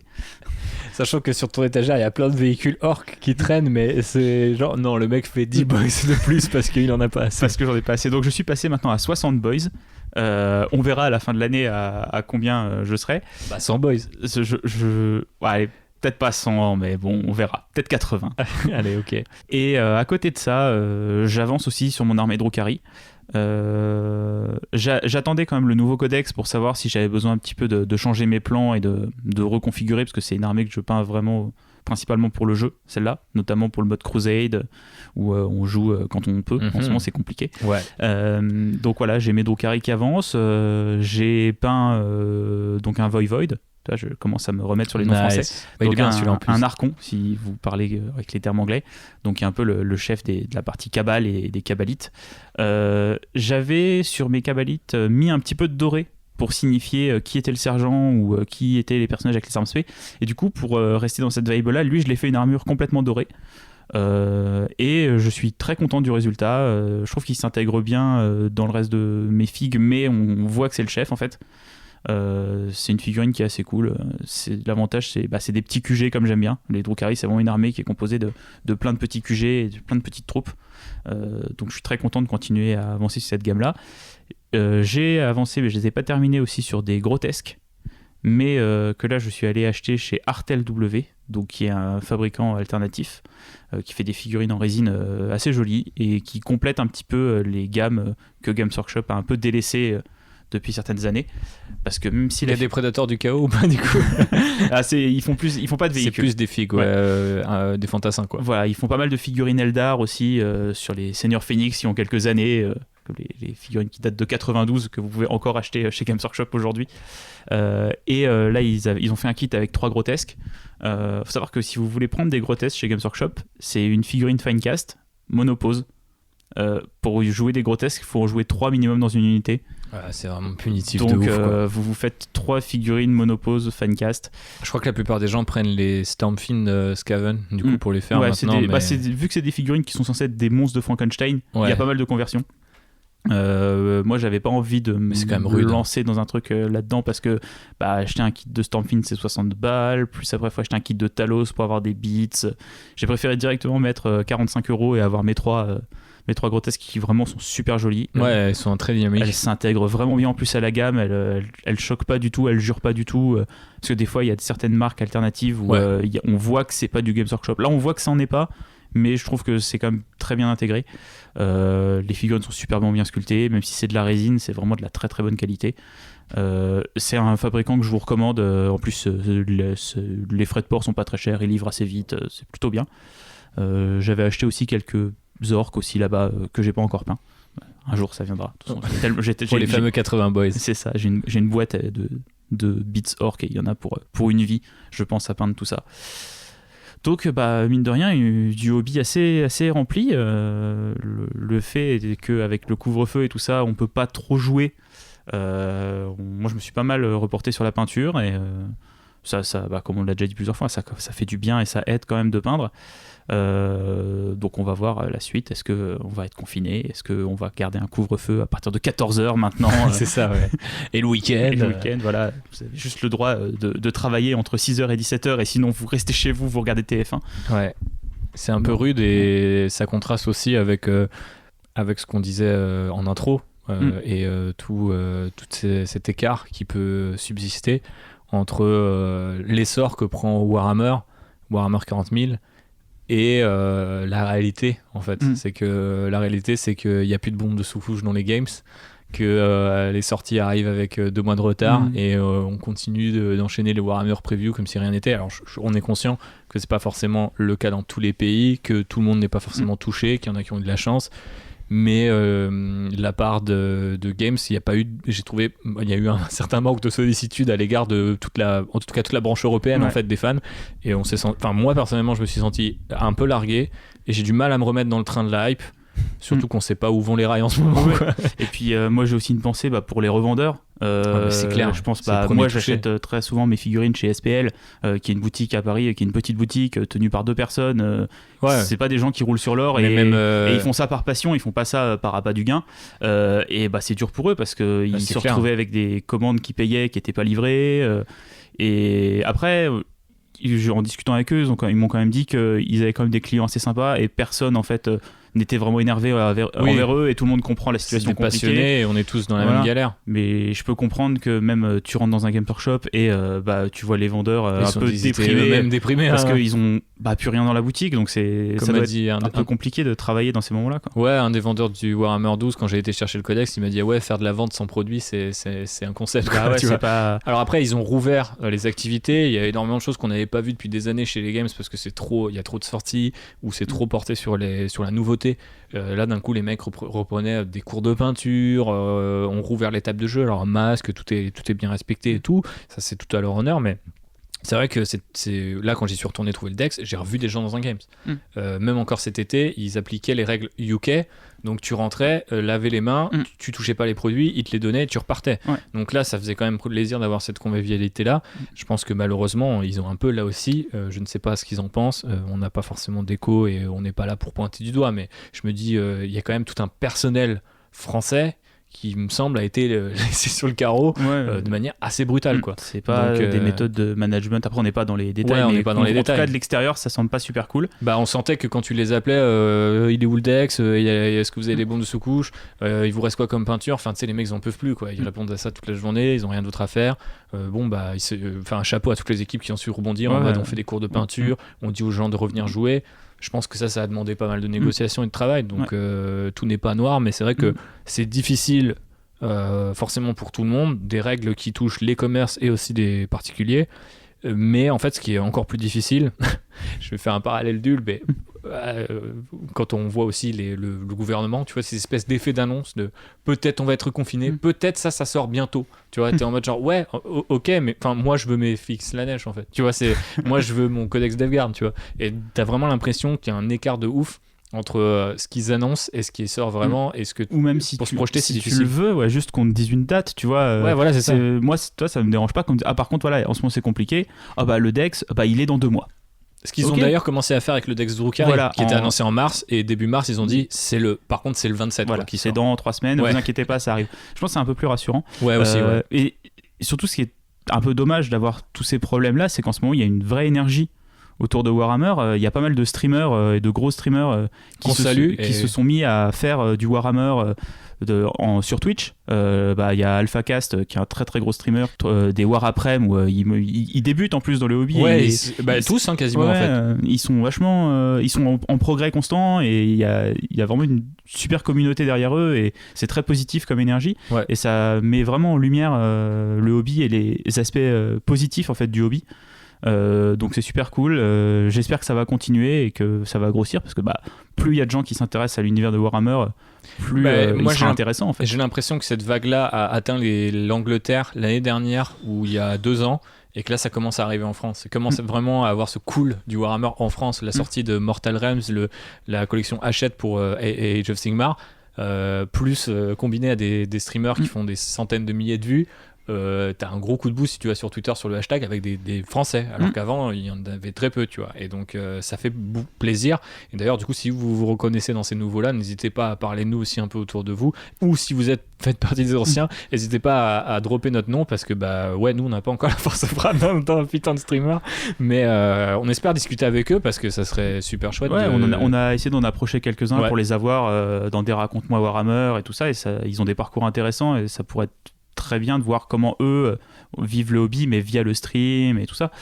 On va de toute façon essayer un peu pour cette année de changer un peu nos formules et de faire plus d'épisodes comme celui qu'on vous a proposé là, ou de se diriger un peu plus vers les raconte-moi, parce que la situation, les sorties, c'est compliqué. Moi, faire des numéros de débrief de preview, ça m'intéresse pas tant que ça en fait. Donc, surtout que maintenant c'est tous les mois, donc en fait c'est plus un événement. C'est plus trop un événement comme on avait encore l'année dernière. Donc le hobby ne change pas, mais la manière de parler du hobby change un peu. Donc on va voir si on va s'adapter un petit peu. Mais après je vais m'adapter, je vais continuer à peindre des orques, vous inquiétez pas. Un truc qu'on va pas changer, c'est nos petits recos, et on va peut-être terminer là-dessus, JB, parce que ça fait un bout de temps déjà qu'on parle. Oui, mais ça fait longtemps qu'on n'avait pas fait d'épisode. C'est vrai, comme ça, et je pense que ça s'est senti dès cette intro hyper énergique que j'ai faite tout à l'heure. Ça me fait trop plaisir d'avoir fait un épisode là, tu vois. Même si c'est une armée que j'aime pas. Ah bon, ok. Tu dis ça parce que j'ai battu Gazgul la dernière fois. Chut, ça n'est pas arrivé. Ça n'est pas arrivé. Ok, très bien. Je vous donnerai mes conseils en DM. Je vais faire un compte Twitter payant pour me verser un PayPal. Comment battre JB, juste ça. C'est ça. Il n'y a que Charles qui va s'abonner. Ouais, mais ça mettra un peu de beurre dans le nurgling. Du coup, ta reco pour ce mois-ci, JB donc moi, c'est directement lié à la Death Guard. C'est un compte Instagram qui s'appelle Praetors. Praeters.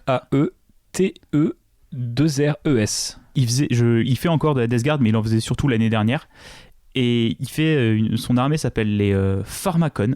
Et en fait, c'est une Death Guard qui est bleue et rose. Donc c'est des couleurs qu'on n'a pas du tout l'habitude de voir, mais qui, je trouve, marchent super bien. Les armures sont dans des bleus turquoises, et il fait toutes les tentacules dans du rose assez pétant. Plus les parties os, il les traite comme du bois, donc dans du marron assez foncé. C'est des schémas de couleurs qu'on n'a pas l'habitude de voir. Et qui illustrent bien ce qu'on disait tout à l'heure. Qui sont très jolis, et il fait en plus pas mal de petits tutos en fait, pour vous montrer comment il fait ses couleurs, comment il fait tel truc et tout ça. C'est des techniques en plus assez simples, parce qu'il y a pas mal c'est du lavis et du brossage.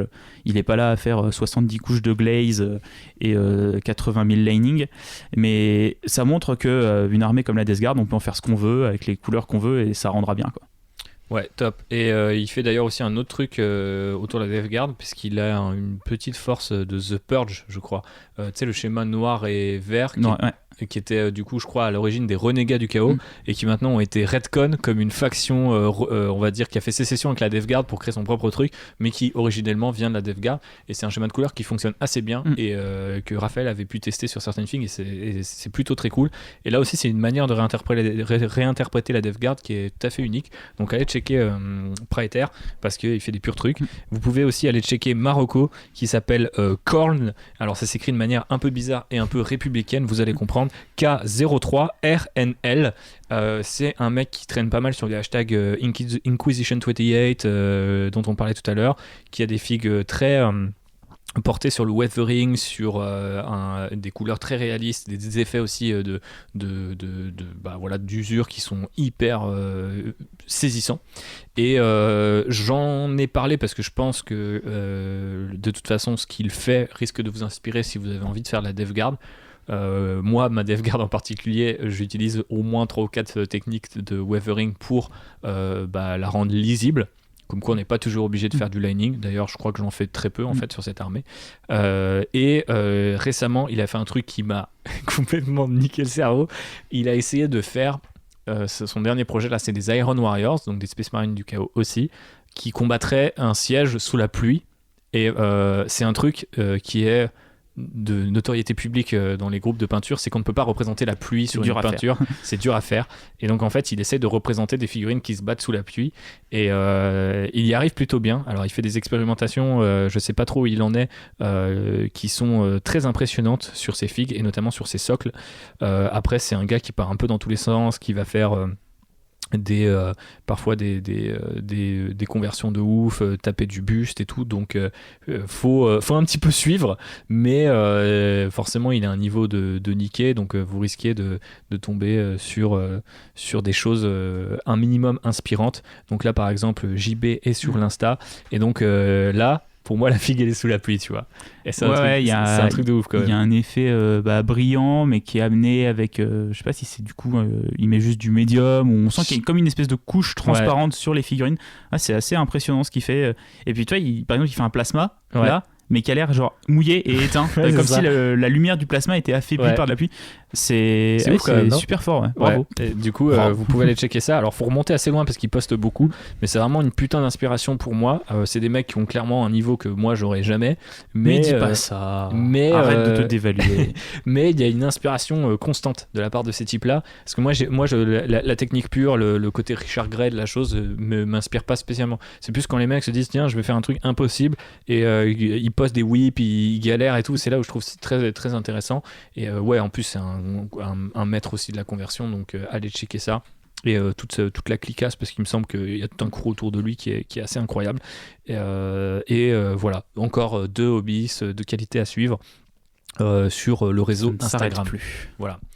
N'oubliez pas de nous suivre également, nous aussi, sur les réseaux sociaux, @LandRiderPod. Et ce qui est bien fait, c'est que sur Facebook, Twitter et Instagram, on a le même handle. Donc vous pouvez nous trouver avec le même arrobase. On voit que le mec a fait des études de marketing. Ouais, non, 5 ans pour ça valait le coup. Un master à 16 000 boules pour faire le même handle partout. C'est vraiment dingue ce qu'on apprend en école de commerce. Voilà, on espère que vous vous portez bien. On va se quitter peut-être avec ce qu'on va faire prochainement. JB, je pense que ça va se tourner autour de Drukhari. J'attends le Dex pour savoir dans quelle voie poursuivre ma crusade. On commence à avoir des petites infos sur le codex avec des articles de Warhammer Community et tout ça. Ça a l'air de pas changer fondamentalement l'armée, mais de rajouter plein de petits trucs, un petit peu comme ce qui a été fait sur les derniers codex récents. Et puis j'ai surtout hâte de voir les illustrations, de lire le fluff et d'arriver avec un codex V9 pour mon armée, parce que ça a l'air tellement plus riche en termes d'options, de possibilités et de qualité en fait, pour représenter les factions et les différents gameplays et les différentes manières qu'elles ont de combattre, que j'ai vraiment hâte d'avoir enfin mon premier codex V9. Et c'est assez ouf parce que après la V8 qui avait ce même effet là, ils ont quand même réussi à faire un doublé, tu vois, sur plus loin. Quand tu vois un codex, t'as envie que ta faction ait un codex, alors que moi à une époque en fait le codex était en mode quand ta faction était obsolète et t'avais une autre mise en page, peut-être des nouvelles illustrations, peut-être des nouvelles figues, mais rien n'était certain. Et je m'attendais à ce que la V8 marque un tournant et que la V9 se repose là-dessus, alors qu'en fait non, les codex V9 sont vraiment très différents. On parlait du format, des contenus et tout, de ce qui manquait, mais en termes de pure qualité, d'envie de jouer, d'envie de monter des listes, d'envie d'écrire du lore, de peindre, c'est inégal. Et je retrouve un truc que j'avais en 2017 quand j'ai eu le premier Dex, Codex Devguard, voilà. Et derrière j'ai eu Astra Militarum très vite et j'étais en mode putain, c'est incroyable, c'est trop bien. Et du coup voilà, j'ai le même truc, sachant que là à chaque fois je me reconnais plus parce qu'il y a la partie narrative qui n'existait pas avant et qui est la partie dans laquelle on se reconnaît le plus nous et voilà. Et donc à côté de ça peut-être une petite bande Warcry à l'occasion. J'ai aussi monté et commencé à peindre des figurines en plus pour AOS parce que j'ai aussi l'objectif d'essayer AOS cette année, donc de monter une petite force orc toujours, hein, on va pas se mentir, je reste un orc jusqu'au bout et j'ai un projet de bande Warcry que j'ai bien avancé là, qui me trottait en tête depuis longtemps, qui était de faire des orcs sauvages mais sur un thème polynésien. Et ce que j'ai fait en fait, c'est que j'ai contacté via Twitter une sculptrice 3D et je lui ai demandé de me faire des armes inspirées des designs des armes polynésiennes, donc hawaïennes, haïtiennes, maoris, et du coup elle m'a sculpté en 3D quelques armes. Elle m'a sculpté aussi des carapaces de tortues pour que je leur fasse un petit peu des boucliers ou des armures. Elle m'a envoyé là les fichiers, il faut que je vois avec un ami à moi qui a une imprimante 3D pour les sortir. Mais voilà, c'est une autre manière, je pense, de faire du hobby maintenant. C'est la sculpture et l'impression 3D permettent de pousser certaines idées encore plus loin. Et j'ai très très hâte de me mettre sur ce projet-là. Eh ben écoute, je propose qu'on en reparle même en détail si moi aussi un jour je cède à ces sirènes, puisque Charles, qu'on a entendu dans 2 numéros auparavant, a fait aussi la même chose pour ses Space Wolves. C'est la même sculptrice. C'est la même sculptrice. Okay. Suite au travail qu'elle avait fait pour Charles, que j'ai trouvé super beau, je lui ai envoyé un message et elle m'a dit pas de souci, fais-moi un petit mood board. Et c'est quoi son hâte du coup ? Sur Twitter, c'est Punk Girl Martha. Ok. Et je m'en suis sorti pour une dizaine d'armes et des carapaces pour $30. Donc c'est vraiment pas cher en plus, quoi. Tu vois, quand elle m'a annoncé le prix, j'étais là, ah bon, c'est tout ? Ah bah ok, allons-y. Et c'est une poursuite du hobby parce qu'on arrive avec des outils technologiques qu'on n'avait pas avant et qui permettent de vraiment faire des choses très sympas. Il y a plein de gens, si vous jouez Space Marine, vous avez une tétrachier d'épaulettes ou de casques pour personnaliser votre armée, et je pense que c'est le futur du hobby se pose peut-être là-dedans, en tout cas sur la partie conversion et sur la partie identification de son armée. Je pense que Games Workshop va rester sur des figurines plastiques parce qu'ils ont investi tellement dans la technologie de l'injection plastique et des moules, mais si vous voulez aller plus loin sur vos figues, renseignez-vous un petit peu sur l'impression 3D et sur les sculpteurs, et n'hésitez pas franchement à prendre des commissions et à payer ces artistes-là, parce que c'est des artistes, ils galèrent comme tout le monde en ce moment, peut-être même plus que le reste du monde, et n'hésitez pas à les soutenir. Et franchement, c'est $30, $30 que je considère extrêmement bien investi, et je serais très content de continuer à soutenir cette personne et à lui commander d'autres projets. Eh ben nickel, et on suivra ce projet avec la plus grande attention, et notamment sur cet aspect un petit peu futur du hobby qui m'intéresse beaucoup, parce que c'est un truc que j'ai vécu en direct avec un autre hobby même que je fais dans une moindre mesure, le cosplay. Quand l'impression 3D est arrivée, d'un coup en fait il y a énormément de choses qui ont changé, et ça n'a pas révolutionné le truc, c'est-à-dire que ça n'a pas remplacé plein de choses, mais ça a accompagné les hobbyistes de ce hobby-là dans une nouvelle dimension, leur a donné de nouveaux accessoires, et il y a un gap de niveau et de créativité qui a été passé, qui est assez dingue. Et je pense que, comme tu dis, tous ces espèces de packs d'accessoires qu'on peut avoir pour les Space Marines, pouvoir se les faire soi-même en faisant survivre ou vivre des artistes, c'est trop bien. Donc j'espère qu'on aura l'occasion d'en reparler. Pour ma part aussi, je vais me pencher un peu sur du Warcry, parce qu'il y a enfin la bande Séraphon qui arrive pour Warhammer Underworld, et donc je vais pouvoir peindre des hommes lézards pour Warcry, et ça c'est plutôt un bon signe. Je vais faire un petit test, et après on verra. J'ai une idée de socle un peu en mode lave qui me va bien, donc voilà, je vais faire un peu des lézards de feu, un peu des petits salamèches, mais version Age of Sigmar. J'espère vous en reparler bientôt. D'ici là, on vous fait plein de bisous. Déjà prenez soin de vous et de vos proches. peigner plein de figurines, jouer en sécurité si c'est possible, et puis... Vous jouez à 1 mètre de distance avec des petites réglettes, comme il y a dans les films militaires où ils déplacent les bataillons, et voilà. Jouer comme ça, vous verrez, c'est rigolo. Ouais, je pense pas en fait. Il faut peut-être se sortir Epic Warhammer 40 000 pour pouvoir le faire correctement. Mais effectivement, voilà, faites un maximum de hobbies, lâchez un petit peu les écrans ou le taf si c'est trop compliqué en ce moment et que vous êtes bloqué à la maison. Faites-vous une petite pause déjeuner. Non, mais voilà, tous les mardis et les jeudis, vous faites une petite pause déj, peinture et tout, et vous vous mettez bien et en notre compagnie. Donc n'oubliez pas de partager cet épisode si vous l'avez apprécié, de parler de nous à vos potes OBX, de nous taguer dans vos figs sur Insta, sur Twitter, etc. On est quand même relativement dispo. Pour l'instant, on a une communauté qui est très soudée, mais suffisamment petite pour qu'on puisse répondre à tout le monde. Donc faut en profiter, je pense. J'ai hâte qu'on soit suffisamment gros pour pouvoir répondre à tout. Ah ouais, parce que je déteste les gens. Non mais tu vois ce que je veux dire, c'est que je fais ça un petit peu en ce moment. Je vais à la pêche aux nouveaux sur Twitter et tout, parce qu'il y a des gens qui sont paumés et ils utilisent le hashtag Warhammer Community et ils s'attendent à ce qu'il y ait plein de Français, et il n'y en a pas tant que ça, donc je pense qu'il faut montrer qu'on est unique, qu'on est là, et c'est ce qu'on disait avec les streamers, c'est du coup, super est-ce qu'on présent. on traduit, on fait Warhammer Communauté? Ouais, c'est ça, faudrait presque en fait, faudrait faire un hashtag, mais c'est pour ça que je vous dis taguez-nous, parce qu'on vous retrouve d'autant plus facilement, et il y a beaucoup de gens qui commencent à le faire, donc merci à vous, et puis on se retrouve très vite pour un prochain épisode qui sera peut-être consacré aux annonces autour des médias et de l'animation pour Warhammer 40 000, peut-être au Vieux Monde versus Age of Sigmar, peut-être au Drukhari. Voilà, il y a plein de sujets qui nous trottent dans la tête en ce moment. Les adaptations BD de Warhammer aussi avec Marneus. Il y a plein de choses. On est bloqué jusqu'à l'été en sujet, et on est aussi bloqué chez nous, donc je pense qu'il y a de grandes chances que vous ayez ces épisodes-là cette année. Mais on va pas s'engager sur l'ordre, puisque la dernière fois qu'on a fait, c'était en décembre pour un Codex DevGuard annoncé en janvier, et voilà, nous sommes le 18 mars je crois, et on enregistre seulement cet épisode. En tout cas, mais c'est pas grave, parce qu'on parle des figues, les figues elles restent, tu vois. Les figues restent, voilà, vous savez. Les datasheets disparaissent. très très bon, très bien, c'est là. Oui, il faut la garder. Ça sera le slogan désormais de ces reviews de gamme. On vous fait de gros bisous, on arrête vraiment de parler, mais c'est aussi pour vous dire qu'on était très content de revenir, et je pense que ça s'entend. Et si ça s'entend, faites-nous le savoir, parce que on est toujours friands de vos retours. À la prochaine. Allez, ciao. Gros bisous, salut.